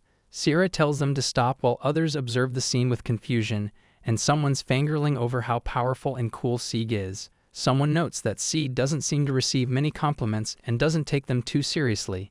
Sieg admits that's kind of true. Fam continues teasing while Sira keeps telling her to stop. Suddenly Gregor the Knight Captain arrives on horseback, asking where that gigantic monstrosity is. People recognize him and wonder if he came to apologize for abandoning the outer wall, but Gregor responds coldly, asking why he would have to apologize. He points out that defending the outer wall is their job while his is to defend the palace, the royal family, the nobles, and the light orb. A bearded man challenges him, saying Gregor just wanted to sacrifice them and let them face the enemies on their own, asking if Gregor thinks casting fortification magic was enough. Gregor speaks up, explaining that protecting the inner wall is reasonable, but the bearded man erupts in anger, demanding to know if this city and its inhabitants aren't actually parts of the royal capital. Someone points out the remains scattered around and asks where the undead legions and gigantic monstrosity actually are now. The area is a bit messy, but the threat is clearly gone. Gregor tries to maintain his authority, reminding them he's the commander, but others credit the victory to Sieg, the commander of the 5th Division, telling the bearded man to stop complaining. Then Gregor turns his attention to Sieg and asks for his name. Sieg responds. Gregor then asks what weapon he used to defeat the undead army, but Sieg simply says he and everybody worked together. The two men stare at each other in tense silence. Eventually Gregor tells Sieg he'll be keeping an eye on him, though he's here to confirm the undead's elimination. The crowd of guards jeers at Gregor, telling Sieg to just ignore him since he's always been like that, and never welcome here anyway. Bolton addresses everyone and tells them to leave the cleaning to the others so they can take a rest. He announces they'll celebrate their victory tonight. The 5th Division erupts in cheers, raising their mugs and celebrating their hard-won triumph. At the celebration, the bar owners tell Sieg's group to be their guests since they owe them for saving the city. Spinoza happily declares she'll serve herself these fine wines, and someone worries the bar might go bankrupt at this rate. Meanwhile, Sierra is surrounded by grateful citizens thanking her and the others for saving the city. Fam observes that Sierra can't help receiving so many thanks, and someone else tries their best to hold back, but finds it embarrassing. Sieg tells Sierra she fought by his side. Sierra looks surprised. Sieg continues, saying he wouldn't have been able to do anything without her. Sierra starts tearing up and thanks Sieg profusely, calling him commander. Someone asks what's wrong, and Sieg explains that he alone couldn't have protected the city because of his offensive lackluster and specialization in defending. He says that because everyone was there, he felt much more confident. Sierra cries happy tears and admits she's always thought she hadn't been able to do anything up until now. But now that Sieg compliments her, she feels really delighted. The cat observes that Sierra just can't admit she's shy. Sieg asks why she's here then if she's shy, and Sierra responds that she's a shy girl so she prefers this secret place away from the main celebration. After the battle wraps up and everyone's claimed their reward drops, Sierra seems to be making a lot more friends than usual. Someone points out that's not really something a shy girl would do. Meanwhile, others are pretty impressed that a former adventurer managed to pull off these kinds of feats, admitting they'd always just assumed adventurers were all selfish and egotistical. Someone tells Sierra not to cry. Then Sierra realizes something. Fam actually knows she's a former adventurer, and notes that Fam really is such a great scout. Fam acknowledges this, but says that as the division commander, rewarding her team is just something she should do. She asks Sieg what reward he wants for this battle, though she admits she can't really afford any costly stuff. Sieg gets patted on the head and thanked for supporting everyone with his helpful marksmanship. Someone asks if that's okay and says please. Others react with surprise, but then in a bigger moment, Sierra gets patted on the head and practically glows with happiness, saying this is her happiest moment, receiving a compliment from the one she admires most. Suddenly, Spinoza appears out of nowhere, grinning confidently, and challenges Sieg to a drinking contest. Spinoza downs a drink and declares she's not going to lose this time. Fam observes the stacked barrels piling up and asks if this is redemption for the last defeat. Sieg accepts the challenge. Someone asks what about Sierra and Fam. Sierra says she can't drink wine. Fam says she prefers seeing others getting drunk instead. Someone calls it a pity, but they both say they'll join in anyway. The drinking contest heats up fast. Fam says it surprises her that Sieg can drink that much. Sieg just keeps going. Someone comments that he's really good at drinking. Meanwhile, others around them are straight up struggling, complaining their throats are burning and the wine is way too strong. Spinoza declares Sieg is her only worthy opponent and asks if he experiences the same thing when using his taunting skill. Sieg admits he'd be in serious trouble if his kidneys absorbed even a little bit of this wine. Someone yells at him to stop because there's no way he can win, but Spinoza calls for the bar master to bring more wine, saying this isn't even enough for her. Someone asks if Sieg is okay since his face is turning red. Then Sierra ends up completely drunk and hangs off Sieg, mumbling that he must have been through a lot. Sieg freezes up, thinking to himself that if he happened to be a pervert this would be seriously bad for her, not knowing what he should do. Someone yells at him not to let his guard down and to return to his senses. Another person asks if Sierra is actually drunk. Sieg asks Fam to take care of Sierra. Meanwhile, someone observes that Sierra's about to throw up. Apparently she mistook wine for water and drank it without realizing. Then suddenly, Fam says she can't stay awake anymore and bids everyone good night. The cat asks if Fam's drunk too, and Sieg realizes both of them are down now. Someone asks if the commander can still drink, and Sieg responds that of course he can, though he's looking pretty stressed about the whole situation. Spinoza admits Sieg's really good at drinking, saying she honestly thought she wasn't going to lose in the drinking contest. Sieg says he's also quite good and really enjoys drinking together at a big party like this. Later though, the aftermath shows everyone passed out drunk with empty barrels and plates scattered everywhere. Sieg stands alone surveying the mess, wondering if he has to clean all of this and questioning if they're really that drunk. After the party's defeat, tensions explode. One of the party members accuses Nahat, saying she should feel ashamed for fleeing even though she's the party leader. But Nahat fires back, asking if they think she should have faced those monsters alone. The argument escalates when Nahat snaps that if only their magic was stronger, this wouldn't have happened.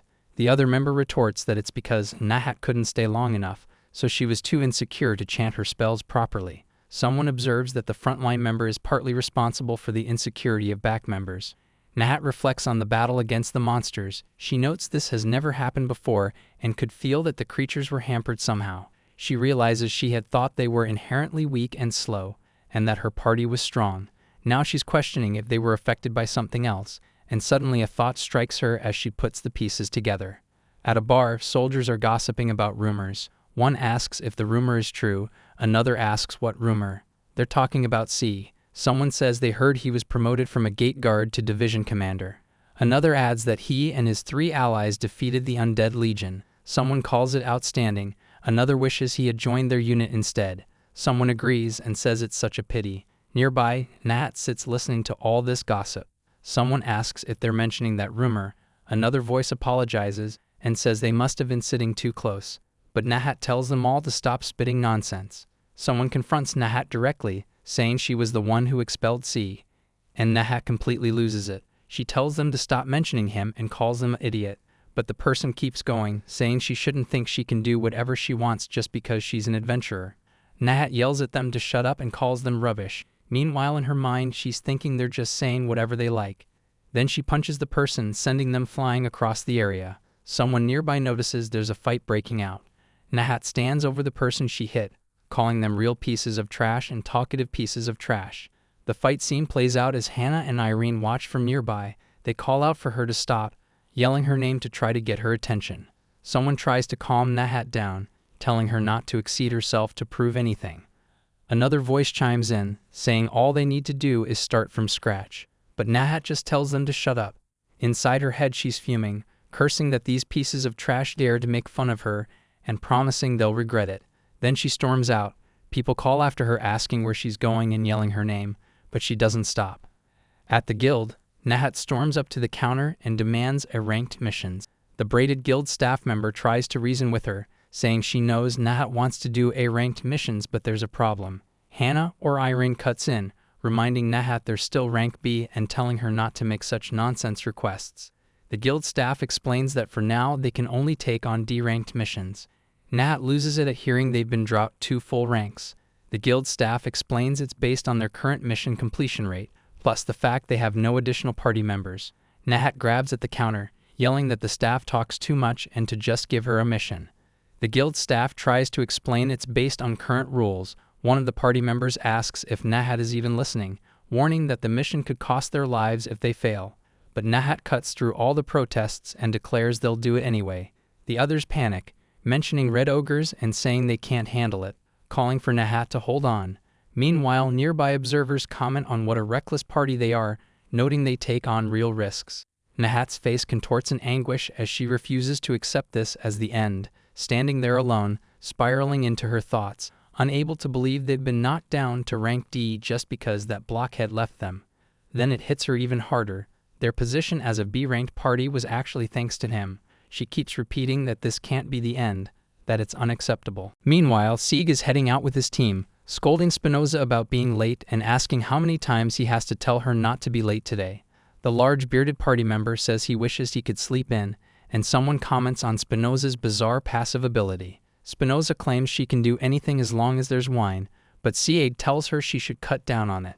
She admits she drank too much yesterday and can't remember anything. Later, walking through the city streets, Sieg explains that today's mission includes company and protecting execution grounds, mentioning he's already asked Sira and Pham to handle the company portion. Back with Nahat's party, Hannah and Irene are discussing their situation. One suggests that the best way forward would be to apologize to C, though she doesn't think he'd agree to rejoin. The other coldly points out what the point would be of him joining back up with losers. The party is drowning in their failures, their reputation is completely gone, guild members keep mocking them, and they can't recruit any new members. Everything keeps spiraling downward. A potential recruit approaches them, but Nahat immediately shuts them down, saying she doesn't need weaklings. Suddenly, Sieg stops walking. There ahead of him is Sira in her revealing guard outfit. He calls out her name in surprise, and she turns and says his name back. Then someone rushes up and asks if Sieg is okay. They notice the key and realize this must have been the work of Gazelle. Sira apologizes to Sieg, saying she's sorry. Someone asks Fam if they can really trust her, and Fam confidently says of course they can, telling them to just leave it to her. Meanwhile, the freed prisoners are celebrating their freedom when one bound prisoner declares it's time to teach the arrogant newcomer a lesson. He calls for his comrades to come with him, and someone responds that sounds good. Then someone reports that Gazelle released all the prisoners down there. Another calls out asking if Fam is still alright, and someone else yells for Sieg. Turns out the situation is as expected. Sieg orders Spinoza to call back up quickly, but Sira protests, asking why she can't just give the prisoners a thrashing. Sieg explains they need more soldiers to overwhelm them so that no prisoner can slip away and elude capture. Someone warns Sieg to stop being late from now on, and Sieg responds that this is just this one time and no more. Suddenly someone yells for Sieg to use it, while Bolton tells him not to get fired. The guards charge forward as someone commands them to charge as Gazelle's protectors. One of the freed prisoners greets Sieg mockingly, saying it's been a while. The prisoner declares he's back for revenge for the humiliation of being thrown into prison, and someone observes that Sieg hasn't changed since then at all. The battle begins as someone commands a charge, and Sieg calls out his attack, Eye on Target. Sieg tells them to take this and unleashes Thousand Rush, the devastating technique tearing through the mass of freed prisoners. Sieg tells Gazelle his sentence hasn't ended yet, but he can see how eager she is to seek death. Gazelle responds that she'll be merciful. Then the battle intensifies as Sieg tears through the freed prisoners.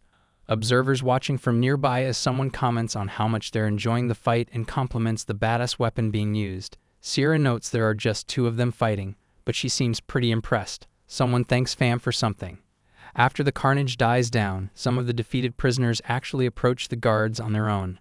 One of them asks if they can just return to prison by themselves, but the guards respond they don't intend to let them do that. Someone apologizes. Suddenly, a mysterious woman in revealing attire appears, telling Sieg she's here so he doesn't have to keep looking for her. Someone notes that her plan fails, but the woman starts using some kind of skill. Sira urgently warns Sieg not to look at the woman's eyes, but it's too late. The soldiers suddenly find themselves unable to move their bodies, realizing it's because of her skill. The woman comments that men are so predictable and says goodbye as she prepares to finish them off. Sieg admits he was being careless, but it won't happen again. Then Sira charges in and the woman questions what this little girl can possibly do.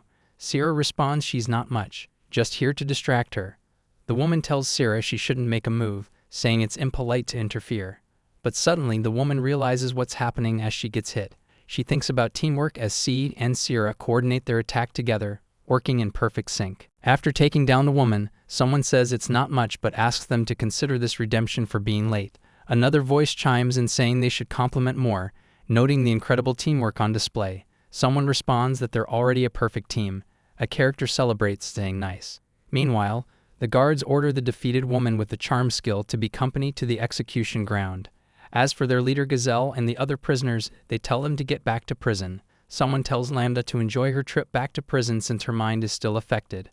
A guard explains that this Gazelle bandit gang is such a nuisance. Apparently a year ago when the Undead Legion attacked, these bandits killed a number of guards which were still scarce back then. The gang wreaked havoc on an entire corner of the city. Then a silhouetted figure warns that defying them will result in consequences, telling everyone to bear it in mind. So the narration reveals Gazelle's extensive criminal history. Turns out she committed arson, murder, pillaging, slave trafficking, and literally every possible atrocity imaginable. She continuously pillaged the city but still wasn't satisfied, so naturally she wreaked even more havoc. Her target ended up being the light orb. The knights actually succeeded in thwarting her plan, but as a result she declared war on the knights themselves. Then this noble knight accuses Bolton of failing as outer gate guards, saying they allowed the assault to reach all the way to the inner gate.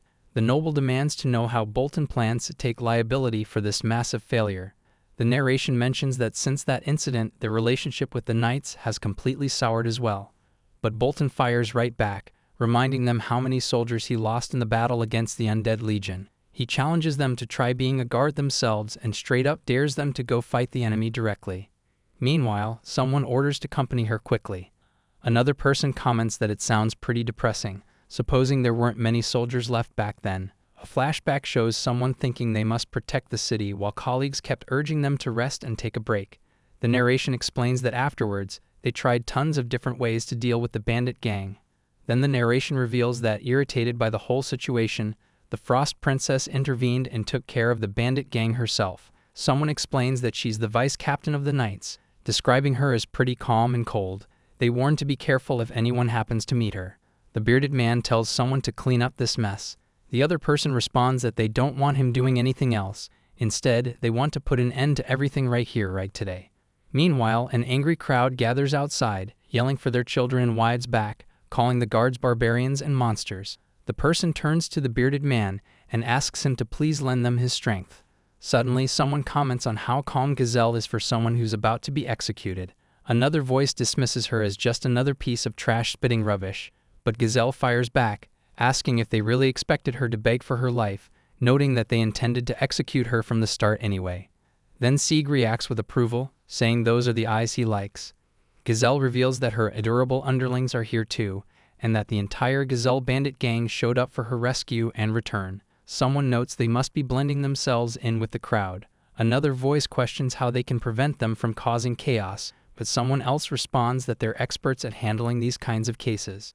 Without warning, Gazelle orders her adorable underlings to charge and dye this place with blood from these bunches of trash. The battle erupts as her gang attacks from all sides. Seed declares that if the entire Gazelle bandit gang is here, then their days are doomed. The fight intensifies with dynamic combat sequences breaking out everywhere. Someone tells Seed to leave it to them. Another voice says to take care of all of them. An archer reassures everyone that their arrows will take care of those near the guillotine. But the gang members start falling as the guards overwhelm them. One defeated bandit calls out for their big boss. The crowd watches the execution platform, and someone in the crowd recognizes them as the 5th Division that repelled the Undead Legion. Others start reacting to seeing the bandits finally brought to justice. Meanwhile, Gazelle defies them to the end, declaring that she was supposed to die here, but it doesn't matter as long as she survives. She tells herself she can rebuild the gang anytime. At the execution platform, Seed approaches the condemned bandits and asks Gazelle if she's prepared for this painful death. The bandits immediately panic and plead desperately, begging him to hold on and stop. They cry out that they don't want to die, demanding to be let go. But Seed coldly tells them to cry and beg for mercy. He declares this will be the final moment for Gazelle and all her underlings. Then the execution proceeds with brutal efficiency, the blade falling as the condemned try to cry out for it to stop. The execution platform is now completely covered with the bodies of the Gazelle bandit gang. Someone observes that using the leader as bait to lure out the remaining bandits really did the trick, and no damage was recorded either. The crowd erupts in praise, with citizens yelling that the 5th Division is way more reliable than the Knights, calling them incredible for taking care of the bandits so easily.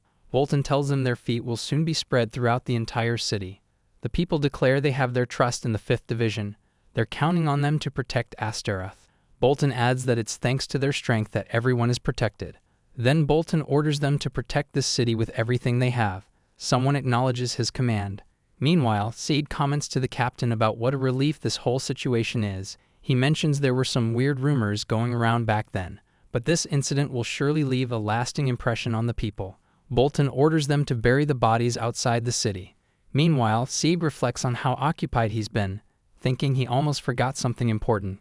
Looking out over the execution square filled with crowds, he can't help but wonder if Nahat's party is still doing well. Later on, the city finally returns to peaceful days. Someone comments that it's good to have peace like this. Sierra cheerfully declares what a nice day it is. Seed responds that luckily nothing happened, though he's so damn sleepy. When Sierra and Spinoza head out on patrol, Fam complains about how annoying patrolling is and suggests they ditch it to grab a drink instead. Seed walks through the city thinking about how hard they've worked again today, and honestly he admits he really cares about those 2 unruly kids. Meanwhile, Spinoza drunkenly declares how wonderful it is that Sierra is the only one who thinks of her. Fam suggests they rest for a while, acknowledging that sometimes it's good to take a break. But Seed reflects that it's probably because he's been too easy on the 2 of them, As division commander, he believes in his team, though he mentions he needs to report directly to the higher command. Then the same pattern played out when Sierra went on patrol with Fam. Spinoza would make excuses about critical business she needed to handle immediately. Sierra was going to ask for the reason, but then she realized that Fam's motive was following her to monitor what she was doing. Fam assessed that the situation seemed way too tense, told Sierra she could handle everything there, suggesting Sierra should take care of her own business first and just leave it to her.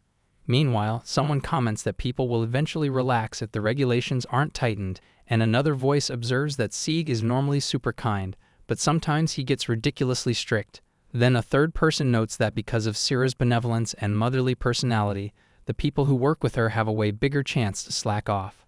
Sierra asks C if he's finished his patrol duty yet, reminding him that he already accepted the assignment, mentions he even said that sometimes it'd be good to take a break.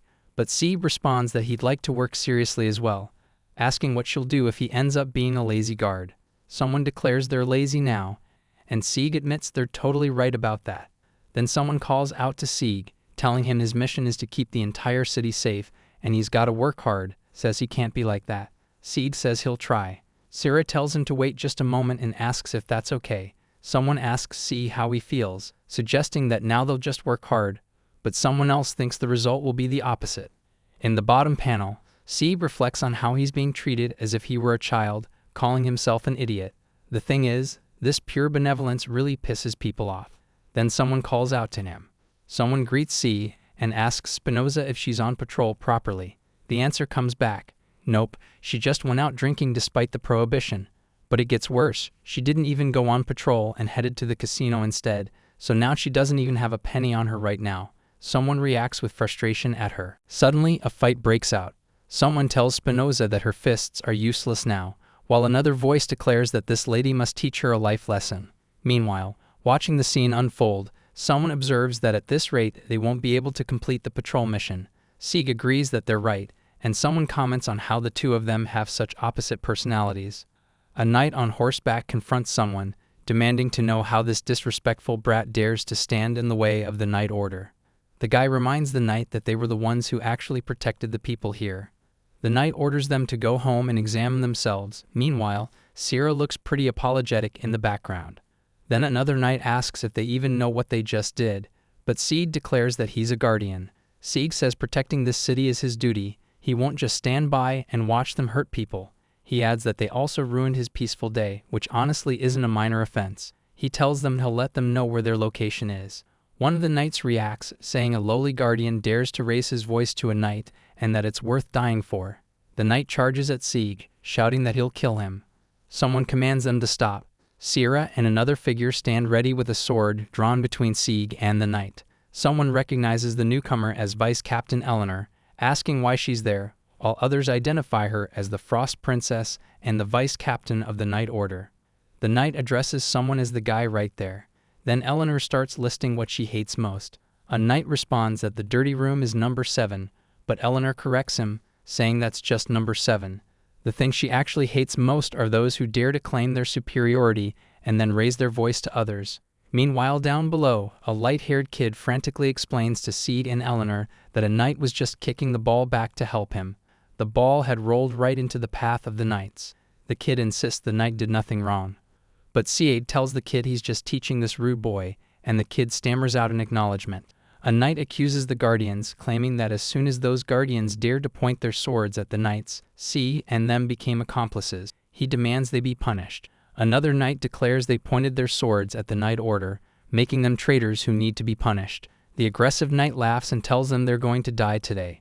But Eleanor's expression turns cold as she agrees that anyone who betrays does not deserve forgiveness. Then, in one swift motion, Eleanor strikes the knight who was threatening them. His helmet goes flying off. The other knights just stare in shock, asking what the vice captain is doing. The kid asks Eleanor if she meant those who claim superiority and raise their voice to others. Eleanor asks the boy if he knows what she hates the most. Someone points out that she just said something different a second ago. Another voice notes that a woman's heart is very changeable, but someone else clarifies that was actually the second thing she hates. Eleanor declares what she hates most now are the foolish, arrogant people who dare to forget the pride of a knight.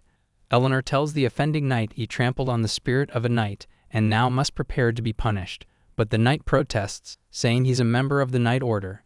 Eleanor responds that he deserves to be punished. Then Eleanor asks the child if the knight hit him, and the child confirms he did. Meanwhile, Sieg observes the situation and thinks that it looks like the child's fine now. He notes she's not like the other knights at all. Eleanor apologizes with all her heart for not managing her subordinates well, taking full responsibility for the incident. Eleanor mentions she's from the 5th Division and heard about the battle against the undead. She explains she was on an expedition that day, but says it would be great if she had a chance to test their strength here. Someone asks if she wants to fight them. Eleanor confirms she does, and also wants to apologize to all of them for what just happened. Someone questions whether it's okay, noting that if either side loses, everyone in the city will know about this. Another voice comments on such a strange hobby. Eleanor asks Sieg if he's afraid of losing, or if he just doesn't like to express himself. Sieg thinks about her confidence for a second and figures she must be pretty strong. He tells her he's just worried about her, but accepts her challenge anyway. Then Sieg thanks Eleanor for taking the time to do this with him. Meanwhile, the guards watching from the sidelines start commenting about how she obtained the position of vice captain at such a young age, and some of them even think she's stronger than the knight commander himself. They're certain there's no way Sieg can beat the Ice Queen. The scene shows Eleanor Linebolt, vice captain of the Astaroth Knight Order, ready to engage Sieg in combat. The fight continues as Sieg analyzes Eleanor's movement patterns. If she keeps attacking in this trajectory, he figures he can still handle it. But then Eleanor comes at him hard and tells him to take it, calling out her attack. The narration introduces her formally as Astaroth's Vice Knight Commander Eleanor Linebolt, noting that her swordsmanship is more beautiful than any swordsman's. An observer notes that Sieg actually blocked the attack. Someone watching asks if they should end the match here, but Eleanor reaches forward with her hand and asks if Sieg has forgotten what she hates most. She activates her technique called Ice Shield Glaze Freeze. Suddenly, Sieg feels the ice spreading to his hands. The cold magic from Eleanor's ability creates massive crystalline structures around them. Eleanor mentioned she was just making boring jokes like Sieg said earlier. That's when Sieg realizes why they call her the Ice Queen. Someone in the crowd observes that fighting with that guardian actually makes Eleanor happy. Meanwhile, another person reflects on how Eleanor was always cold before, but now she's actually smiling. Eleanor compliments Sieg's good reflexes, telling him he surprised her. Sieg admits he was in serious danger there. In the crowd watching, Sierra, Spinoza, and the others react with amazement at the frozen technique. Someone asks Sieg if he's a magic swordsman, wondering if it's rare to meet someone like that. Sieg responds that swordsmanship and magic together are truly a blessing, and he knows there's a different level like Eleanor. Eleanor tells him it's very simple, he just needs to work hard. But then Eleanor thinks to herself that it's unusual she has to fight with all her strength. She decides it's time to end this game and declares she'll defeat Sieg with one final blow. A massive ice spike attack launches upward toward him. An observer notes there's no use running. Sieg braces himself, wondering if the attack can redirect itself. The attack connects and Sieg gets pushed back hard. He realizes this isn't good. The wide shot shows him on the ground, completely surrounded by ice spikes closing in from all sides. The narration points out there's nowhere left for Sieg to run, and his defense shield is gone.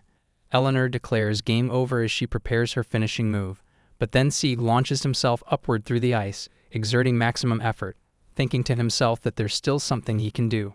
Suddenly, Sieg's defensive power overwhelms Eleanor's attack, and he breaks through her ice assault, pushing her back. The observers react in shock. Someone notes that it seems impossible.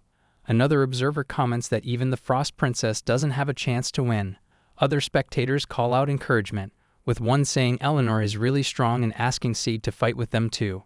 After the clash settles, Eleanor tells Sieg this is the first time she's been defeated so convincingly, and honestly, she'll be paying way more attention to him from now on. Sieg thanks her for taking the time to spar with him. Later on, there's a bunch of noise coming from the cavalry squadron outside the guard barracks. Someone asks what's happening again, and another person mentions it looks like Sieg and the Frost Princess just had a fight. A third observer comments that anyone who gets punished by the Frost Princess is seriously unlucky. Meanwhile, inside the barracks, someone suddenly yells an excuse as they burst through the door. Eleanor appears and asks if Sieg is here. The guards react with complete shock. One of them points and confirms he's there, while the others freak out, questioning why the Frost Princess is at the guard barracks and noting that she's even wearing a dress instead of her armor. They find it hard to believe a knight would come to their station like this. Sieg responds calmly. Then Eleanor tells him she doesn't know why, but feels like she's attracted to him and has something to tell him. The crowd watching gets increasingly nervous. Then right there in the large archway corridor with everyone staring, Eleanor asks Seed to marry her. But then the scene flashes back to the actual battle between them. A massive ice creature or formation looms over the battlefield. Eleanor stands in the middle of the frozen landscape while Seed grunts as he struggles against the attack. He realizes the situation isn't good and that he hasn't finished chanting his spell yet. Seed charges forward despite the danger, completely focused on protecting others. The narration points out that protecting people hasn't done Nahat any favors so far, and honestly, Seed's always recklessly throwing himself into danger like this. Meanwhile, the observers watching can't believe what they're seeing. The narration adds that Seed never accepts doing things he considers vile just for the sake of appearances or reputation. Then the perspective shifts to talk about Crimson Lotus Fang. The narration explains that other adventurers always laughed at them, saying the group's strength was all thanks to Seed. But ever since the day Seed got kicked out of the team, Crimson Lotus Fang kept failing their quests over and over. Nahat screams in frustration. Nahat reflects internally that this is their last chance as a team to prove themselves to everyone. If this quest keeps going downhill, no one's gonna trust them anymore. They might even get kicked out of the guild. All the titles and achievements they barely managed to scrape together before will just disappear. Nahat screams and unleashes this massive energy blast at the enemy, yelling at it to take her attack. The explosion crashes into the target with tremendous force, but as the smoke clears, Nahat realizes the attack had absolutely no effect. She wonders if it's because her chanting time wasn't long enough. She considers that if she used all her strength, she might be able to burn through the enemy's defenses, but even that isn't certain. The situation's getting desperate. If things keep going like this, everyone's gonna die. Nahat makes a decision and calls out to Irene, telling her she's gonna start casting teleportation magic now and needs her support. Irene responds that she's ready. The team is falling apart under the pressure. Someone protests that at this rate, everyone's gonna get killed, so they got no choice. But another member argues back, saying they can't just run away now, or they'll be no different from cowards, and there will be no place for them to return to. Then a third voice adds that their bodies are already withered and exhausted, questioning what else they can even do at this point. Her face contorts with desperation and anger as she reminds them that Crimson Lotus Fang is no longer what it was, so do they just accept that reality? She orders them not to give up. Hannah responds to Nahat's command, apologizing but saying they can't just let everyone die in vain. The weight of that statement hangs in the air. Nahat processes what Hannah just said, then other voices chime in, saying they can't end up like this and telling Nahat to stop, asking how she dares to disobey orders. But the narration reveals the harsh truth. The moment Seed left, their team was no longer what it used to be. The confrontation escalates fast. Nahat attacks, yelling at them not to mess with her and demanding how they even dare to give up the quest. But one of the team members fires right back, telling her not to consider herself the captain when she can't even protect her own teammates. The team members react with all kinds of expressions: shock, conflict, the whole deal. Irene and Hannah both look tense as hell. Meanwhile, another character just sits down completely exhausted, declaring they can't stand Nahat's selfishness anymore. Someone tries to reach out, calling to Haruna-chan and mentioning they've been together for a long time now. Then one of the departing members tells Nahat to just stay there and hold on to her precious Crimson Lotus fangs. Nahat, wounded and transformed into this monstrous state, mutters that only she will stay with Crimson Lotus fangs. Someone calls that ridiculous. Hannah tells Irene to leave Nahat alone and just let her calm down, but Irene responds by calling out to Haruna-chan instead. The two of them start walking through the forest, and Hannah explains that they should just let Nahat think alone, because no matter how stupid she is, she'll eventually understand. As they continue on, the question hangs in the air: is it really time for Crimson Lotus Fang to disband? One of them checks in on the other, asking if it still hurts, and the response comes back as a quiet acknowledgement. Meanwhile, Sierra excitedly exclaims that this is a confession from Sieg. Someone asks why he didn't tell them sooner, and Sierra looks absolutely thrilled. She says she loves hearing love stories, and since it's Sieg's love story, she's even more interested. Someone comments that she looks way more energetic than usual. Then Sieg tells Pham to stop crawling around from down there. Pham just laughs and says that of course she knows about it since she's always following Sieg like a shadow. She saw everything when Eleanor confessed her love to him. Someone asks who told her that, and Pham confirms it was her. Fam asks what Seed did in that moment and whether he actually agreed to it all. Then Seed's mind drifts back, remembering exactly how it went down. In the flashback, Eleanor standing right there in front of him, asking straight up if he'll marry her. Seed responds by asking why, like why him of all people. Eleanor explains that it's because she already has a crush on him, then asks if he knows what her favorite thing is. Seed admits he only knows the things she hates, nothing about what she actually likes. Eleanor tells him that what she likes most is people who are stronger than her, and since Seed defeated her, his image has been swirling around in her mind non-stop. She even asked her subordinates to confirm that he really did beat her, and every time she thinks of him, her heart skips a beat. Meanwhile, the observers in the background are reacting in complete shock, realizing that the Frost Princess is actually in love. Eleanor declares that at that moment, she realized she was already in love with C. Someone in the background asks what love even is, and another voice chimes in, confirming that yeah, what she's describing is definitely love. Eleanor asks what Seed's answer is. He tells her that honestly, it's hard for him to process all of this so suddenly, and right now he just wants to focus on protecting the city. Seed questions whether she can really accept his answer just like that. Eleanor acknowledges that it's an important matter involving the future of both of them, so it can't just be overlooked. But she says that's okay, she'll wait for him no matter how long it takes. The intensity of the situation hits someone nearby who thinks this all sounds so heavy. Meanwhile, Eleanor continues, saying she really admires Sieg and wants to be closer to him. No matter where she goes, her heart won't change. She adds that she's actually decided to transfer back to the guard corps to work. Someone mutters, asking if she has any shame left. Then Eleanor moves in closer to Sieg, getting uncomfortably close to him. He points out that if that's the case, then the two of them can bridge the gap between both sides, since the relationship between the guard corps and the Night Order isn't exactly great right now. The observers react angrily.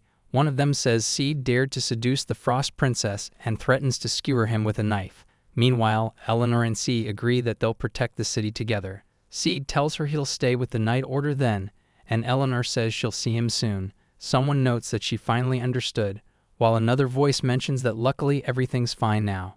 Then someone asks if C can relax now. He confirms he has no intention of dating anyone. Another character seems to understand and says that's all there is to it. But a voice warns that if Seed dates someone, they'll have to suffer through his love scenes. They add that his promiscuous nature will show little by little. Seed questions when his promiscuity ever had anything to do with them. Suddenly, Sierra asks C if he's ever dated anyone yet.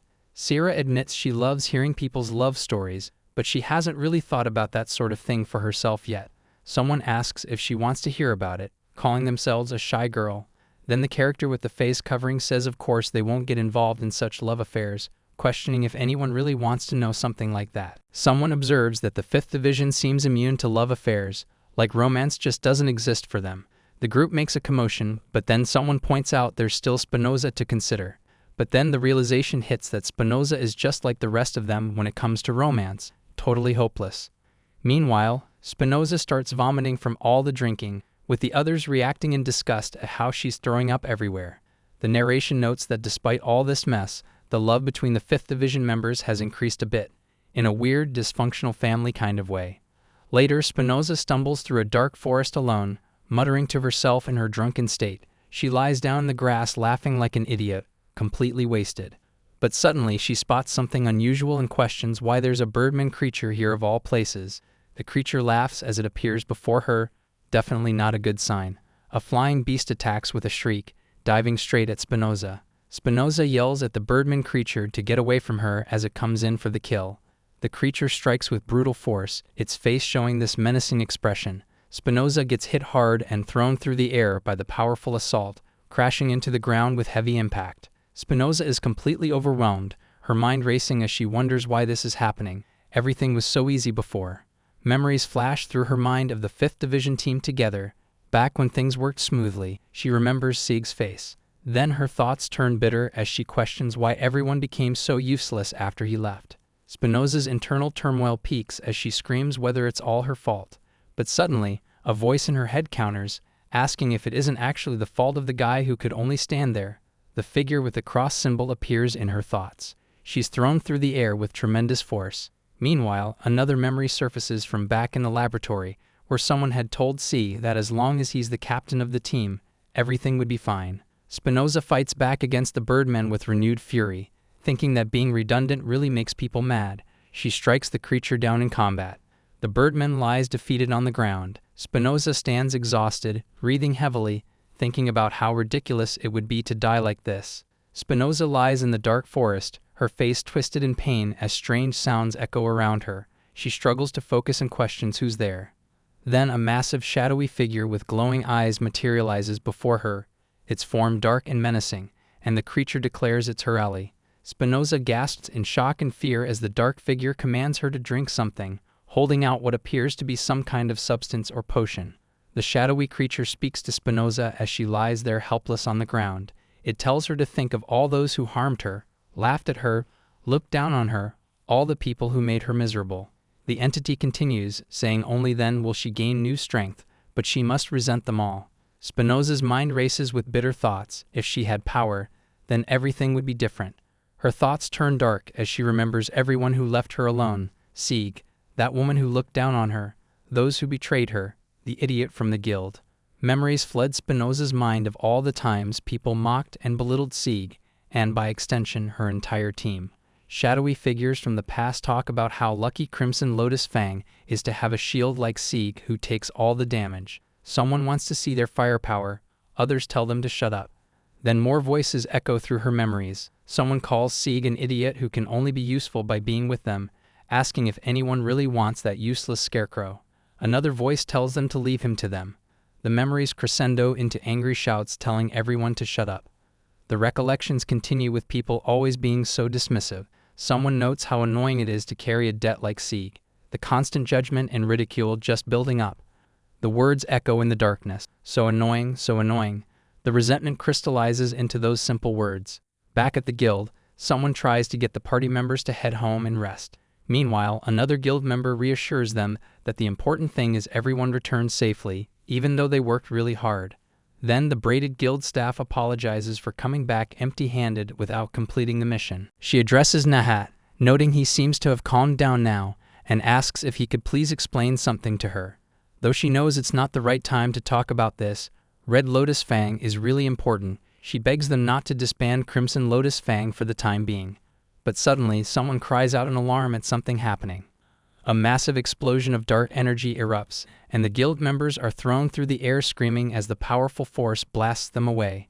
The impact sends people crashing down, and in the aftermath, a figure stands amidst the destruction, laughing darkly, telling the others to look at what's happening.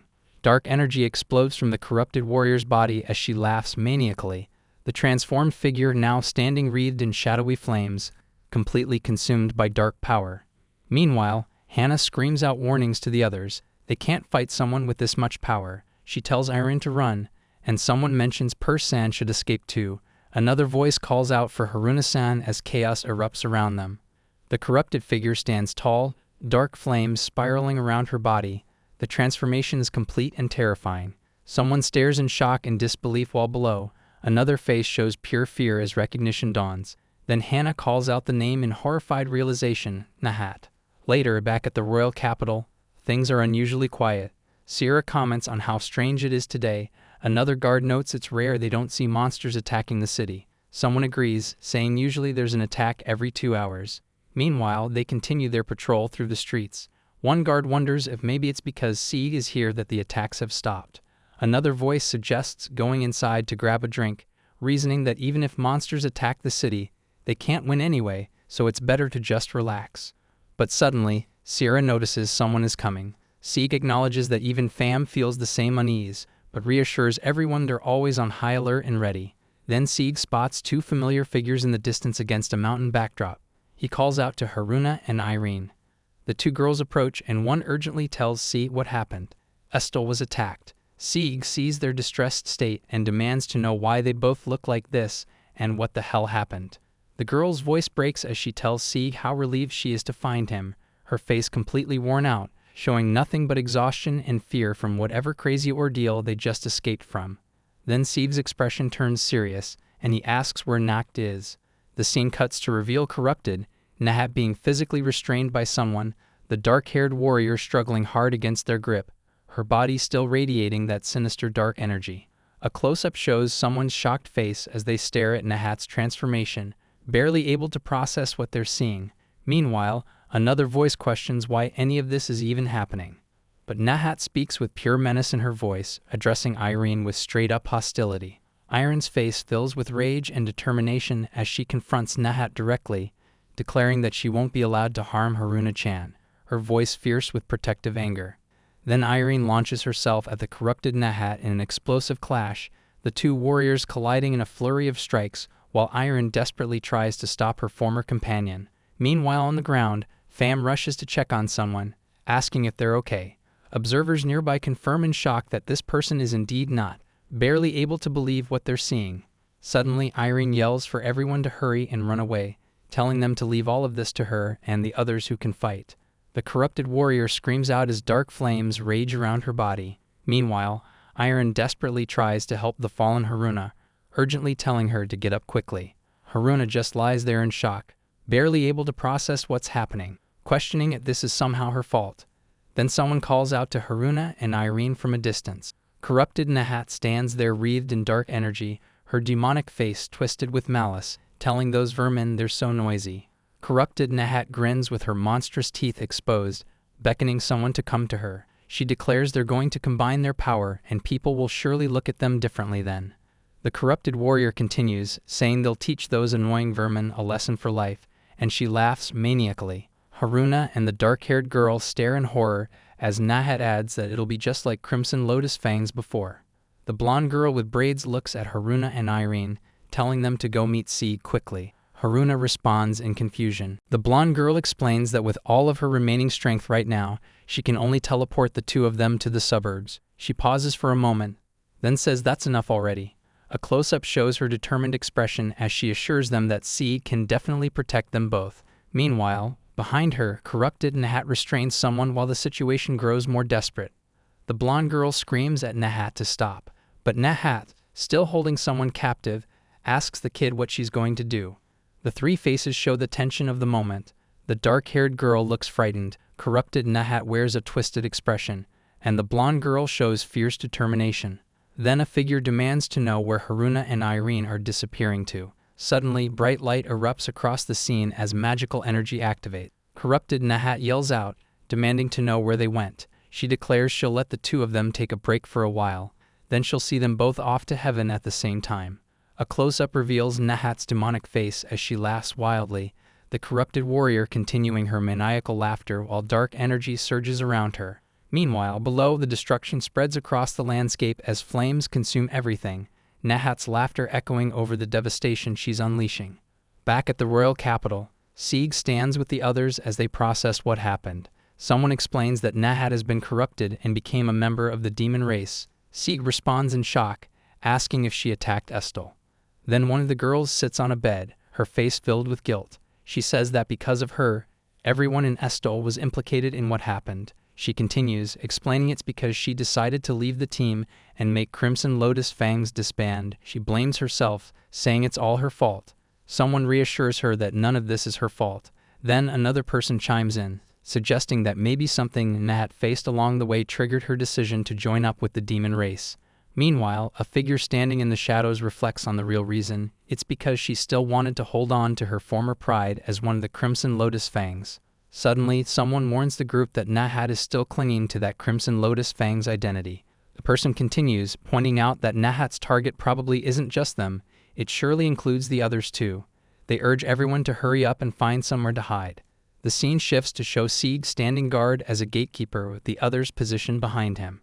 He explains that monsters have been attacking this place pretty frequently anyway, so he's used to dealing with it.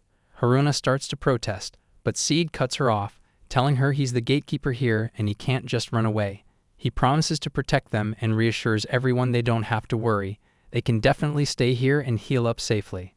Haruna asks why he's doing this, questioning whether they haven't always treated Sieg badly before. Sieg just responds calmly. He tells Haruna she's blaming herself too much. A flashback flashes across the screen showing the old Crimson Lotus Fangs party back in their adventuring days. Sieg explains that everyone acted that way just to protect themselves and their teammates. He adds that he's already forgotten about all those things anyway. Sieg's expression grows serious as he tells Haruna that even so, He'll never forget what she's done for him. Then Sieg smiles at Haruna, reminding her that after he joined the team, wasn't she the one who reached out first, the one who started talking to an unfriendly person like him? Haruna looks surprised by this. A flashback shows the welcome party when Sieg officially joined Crimson Lotus Fangs. The energetic party members are telling him to sit at the center, announcing it's his welcome party to officially become part of the team. Turns out that day, Sieg was actually the last one to join Crimson Lotus Fangs. Back in the present, Haruna's eyes reflect on the memory, and man, it really did have good moments like that before. The flashback shows Sieg and another member together in happier times. Meanwhile, someone asks if Haruna argued with Nahat after that whole thing. The response comes back that there's nothing more to it. The scene shows the interior with stairs as the narration explains that everyone's been thinking about the whole situation with Sieg, wondering what the others think about it all. The narration reflects that the thing between them and Nahat must have made Iron feel like she's stuck in a really difficult spot. 2 flashback panels show the team's history. At first, they worked well together, supporting each other, moving in the same direction like a real team. But as they gained wealth and fame, the more success they got, the more their friendship just drifted apart. Sieg reflects on his responsibility, thinking he needs to take some responsibility for how he handled that last conversation with Nahat. Then a flashback shows the 3 party members happy together. Sieg admits he used to think that if he was the only one who left the group, then the ones who stayed behind would be happy again, just like before. Back in the present, Haruna asks if she can borrow both of their powers. Sieg responds with determination, saying if Nahat comes here, he wants to be the one to stop her. Sieg stands before Haruna and apologizes, tells her he's sorry. The emotional exchange continues as Sieg apologizes repeatedly, saying he's very sorry and asking for forgiveness. He admits she may not forgive him, but he still wants to apologize. Then Haruna responds emotionally, saying she wants to repay him for everything, including even that whole thing with deciding to kick him out of the team. Suddenly Irene chimes in, asking what this means and if she can't borrow Sieg's power then. Sieg tells them both he forgives them. Haruna responds, saying everyone makes mistakes and she's not so perfect that she can be correcting others either. The scene continues with the group together. Someone remarks that Sieg is still the same as before, as generous as ever. Sieg smiles and tells them besides that, he's glad he has the chance to talk to them both like this again. Meanwhile, someone observes that it looks like the 2 of them have made up. Irene starts explaining, but Haruna cuts her off, protesting that Irene promised she wouldn't tell. But Irene continues anyway, revealing that Haruna wondered whether she should change her job too or not. That day when Haruna was standing next to Nacht at the guild, she saw Sieg looking carefully at the recruitment board. Sieg realizes he was being watched that time. The flashback shows him at the guild examining the job postings. Then moving to the present, Sieg stands by Haruna, who's resting in bed, telling them they must be very tired and should rest now. He adds that it seems like they should have talked more. Meanwhile, elsewhere, Spinoza dismisses the situation with a drink in hand, telling them to take care of their own problems. Back with Sieg, someone asks him about old friends. Sieg responds that he doesn't know what will happen, but there's no other way, though the night's order will probably continue the same as usual. Then the scene shifts to an empty alley, where someone comments that it's hopeless and questions who would want to run into danger like this. Sieg stands there thinking things through. He reflects that if the enemy's planning to attack Astaroth, then they're gonna need a solid defense and an equally strong offense. He needs at least one more person who can actually fight and decides he'll try to find someone like that. Meanwhile, at a bar, Eleanor shows up. Someone greets her, remarking that she's here. Then another voice tells her to drink slowly, sweetheart. Suddenly, Spinoza realizes something and asks if that means Eleanor saw everything earlier. Eleanor responds all flustered, asking why she's even here. The scene continues with someone commenting on how soft Eleanor's face looked just now, noting it's totally different from when she does the sword dance. Someone else remarks on how attractive she looked when taking care of the kitty, like a meek mother, and that there's nothing to be ashamed of. Eleanor responds, asking if that compliment isn't a bit too much for a regular girl like her. The scene shifts to show a tower building in the city. Outside, Sieg walks with Eleanor, telling her that to be honest, he needs her help with some issues. But Eleanor responds by asking if he's not just coming here to check up on her. Then Eleanor continues, noting that if she mobilizes the knights now, she's sure Gregor won't leave them alone. Sieg admits that's just his guess though.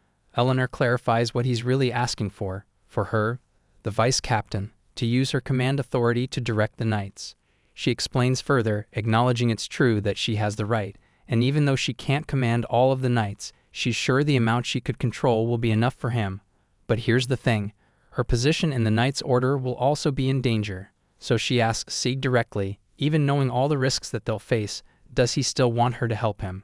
Eleanor tells Sieg that the only chevalier she can trust is him. She's putting all of her trust in his knighthood. Then Sieg realizes she means only him, and Eleanor confirms that's right. The scene shows them in a more vulnerable moment, and Sieg can't refuse her now, not when she's looking at him like that. Eleanor reacts with slight embarrassment.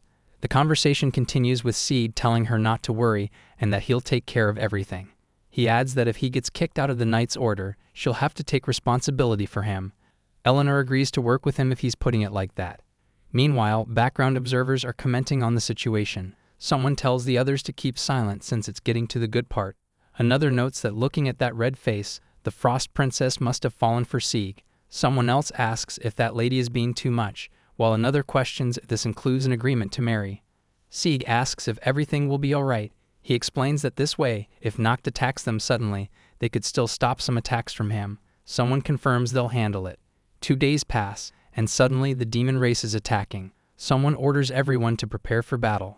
The city mobilizes as knights and guards gather, readying themselves for combat. Sieg stands among the forces as they assemble for the coming fight. The combined force marches out with Sieg leading alongside knights and guards, the unified army moving toward the enemy. Meanwhile, some knights question if the guards really want to go out in battle, recalling how the guards cried out loud last time. But the guards respond that they've seen all of their talent in the battle against the undead knight before. Thanks to that, they were able to recall the ideals of the past, so this time they'll cooperate. Someone tells them to be careful not to be dismembered. Another voice tells them to shut up. Sieg finds Haruna and Irene standing among the gathered forces, and he asks how they managed to gather so many people. Someone comments that things are looking pretty fine. Then Sieg notes that the two of them haven't fully recovered yet, but Haruna and Irene respond that it was them who brought in trouble in the first place, so they also need to contribute. Someone asks if they'll use that shield to protect everyone again. Irene says she'll try her best. Meanwhile, Haruna laughs and offers her condolences, declaring that the MVP will definitely be her. After the battle, she'll make Sieg give her a proper reward. Someone rallies everyone to fight and teach the enemy a lesson, adding that if they win, they should all grab a drink. Sieg turns to face the approaching enemy. Someone observes that he has to fight his old teammate now. Sieg confirms there's no problem and that he's ready. Nacht stands with the enemy forces on the opposite side. The confrontation between former teammates is about to begin. Nacht stands there in her full demon form, dark wings spread wide, demonic features fully visible. She tells Sieg it would have been better if she'd done this from the start, declaring that his life here is over. Then Nacht questions if Haruna and Irene seriously went crying to Sieg about this. Meanwhile, someone in the distance asks about an orb at this hour. From the shadows, a dark voice commands to hurry up and attack Astaroth and steal the orb of light. The demon army assembles. Nacht orders all of them to destroy the place, take the houses, the citizens, and that orb of light too. She adds that they can just do whatever they like. A demon creature shouts that it'll destroy everything in front of Sieg. Another demon challenges him, asking what he can even protect as a gatekeeper, telling him to let them see. Nacht hovers above with her demon forces, flying creatures swarming all around her. She mocks the defenders, saying the lowly humans can only stand on the ground, questioning how they can possibly fight against flying creatures like them. She laughs and commands her forces to hurry up and steal the orb of light. The demons charge straight into the city. One of the defenders questions if those kinds of creatures still exist. Meanwhile, Eleanor rallies the forces, calling for everyone to do their best to support Sieg. Then the battle erupts. Nacht dismisses them as just a bunch of useless people. She declares that as long as they get the orb of light, the final victory will be theirs. But the defenders unleash a massive counterattack, and explosions tear through the demon forces. The flying creatures react in shock as the assault hits them hard. The order to throw comes from the defenders, then someone commands them to fire. The projectiles slam into the demon forces with devastating effect. The coordinated attack tears through their ranks. Down on the ground, the soldiers are completely fired up. They're declaring that they're no longer the deadweights they used to be, telling the demons not to belittle them. They rally together with battle cries, their morale at an all-time high as they push into the fight. Meanwhile, Nacht hovers above in her demon form, noticing something different about the battlefield. She asks about new teammates joining the fight. Down below, Sieg tears through the demon forces at incredible speed, taunting the demons and telling them everything is still going well for him, before asking if it isn't, calling them idiots. The defenders coordinate their assault as someone calls out to Sieg, asking if he's okay. Another fighter declares that with just one blow of their hammer, they can send all these people back to see their ancestors. A teammate says they'll rely on Sieg then, and someone tells them to just keep aiming. Another defender thanks Sieg, noting that the monsters are falling like raindrops thanks to him. Sieg responds that he's okay. Then a demon reports to Nacht that at the west side of the city, their men are already in place to stop the demon forces, but the reporting demon's army has been defeated. Another demon struggles, saying that on this side, their forces are also failing. A third demon calls out in desperation that it's not working and they can't get inside the city. The battle rages on as a demon warns that if this goes on, they'll all be destroyed. Nacht looks frustrated when someone tells her she's forcing them so much, but Nacht just dismisses them all as such a bunch of useless people. Nacht yells at her forces, asking if they even know how to fight. She tells them to hurry up and kill them all. Then a demon creature responds in shock, explaining that somehow Sieg was able to manipulate their minds, while another demon reacts with surprise. But the attacks all get drawn to Sieg's shield. Even when the demons aimed at the others, they were drawn by his shield. All the attacks are absorbed by him, and Nacht reacts with confusion at what she's seeing. The narration shifts to explain the past. There was one time when the team was on a mission and everyone else figured out how to work well together. Meanwhile, Sieg continued to be sluggish. He'd be surrounded by the enemy, and he couldn't do anything but stand still. After the battle, one team member brags loudly that they beat that werewolf and killed him by themselves. Someone comments that they saw the entire battle just now, and it was pretty impressive. However, the one who was acknowledged was Sieg. The narration continues. The observer could only stand there and watch Sieg being praised one after another, from the guild master to the members of the high-ranked groups. The demon forces start turning on Nacht. A close-up shows one creature's face twisted with pure resentment. Then one of the demon creatures yells at her to just do whatever she wants herself. Another chimes in, saying they still don't want to give up and die here. Meanwhile, someone warns that if things keep going on like this, they'll never win. The demons confront Nacht more directly now. One tells her that even if they all die for nothing, she won't care. Another says if that's how she likes it, she can go on with the Crimson Lotus Fangs herself. Then one of them reflects that if Sieg was still here with them, the team wouldn't be falling apart like this. But suddenly, Nacht unleashes a devastating attack on her own forces. She screams at them that they're just a bunch of extras. Someone witnesses what just happened and asks in complete shock if Nacht actually killed her own teammates. The character's face shows total disbelief at the sight. Then Sieg calls out to her. He tells her to come down here and face him. He adds that there's no need for her to use that nonsense magic.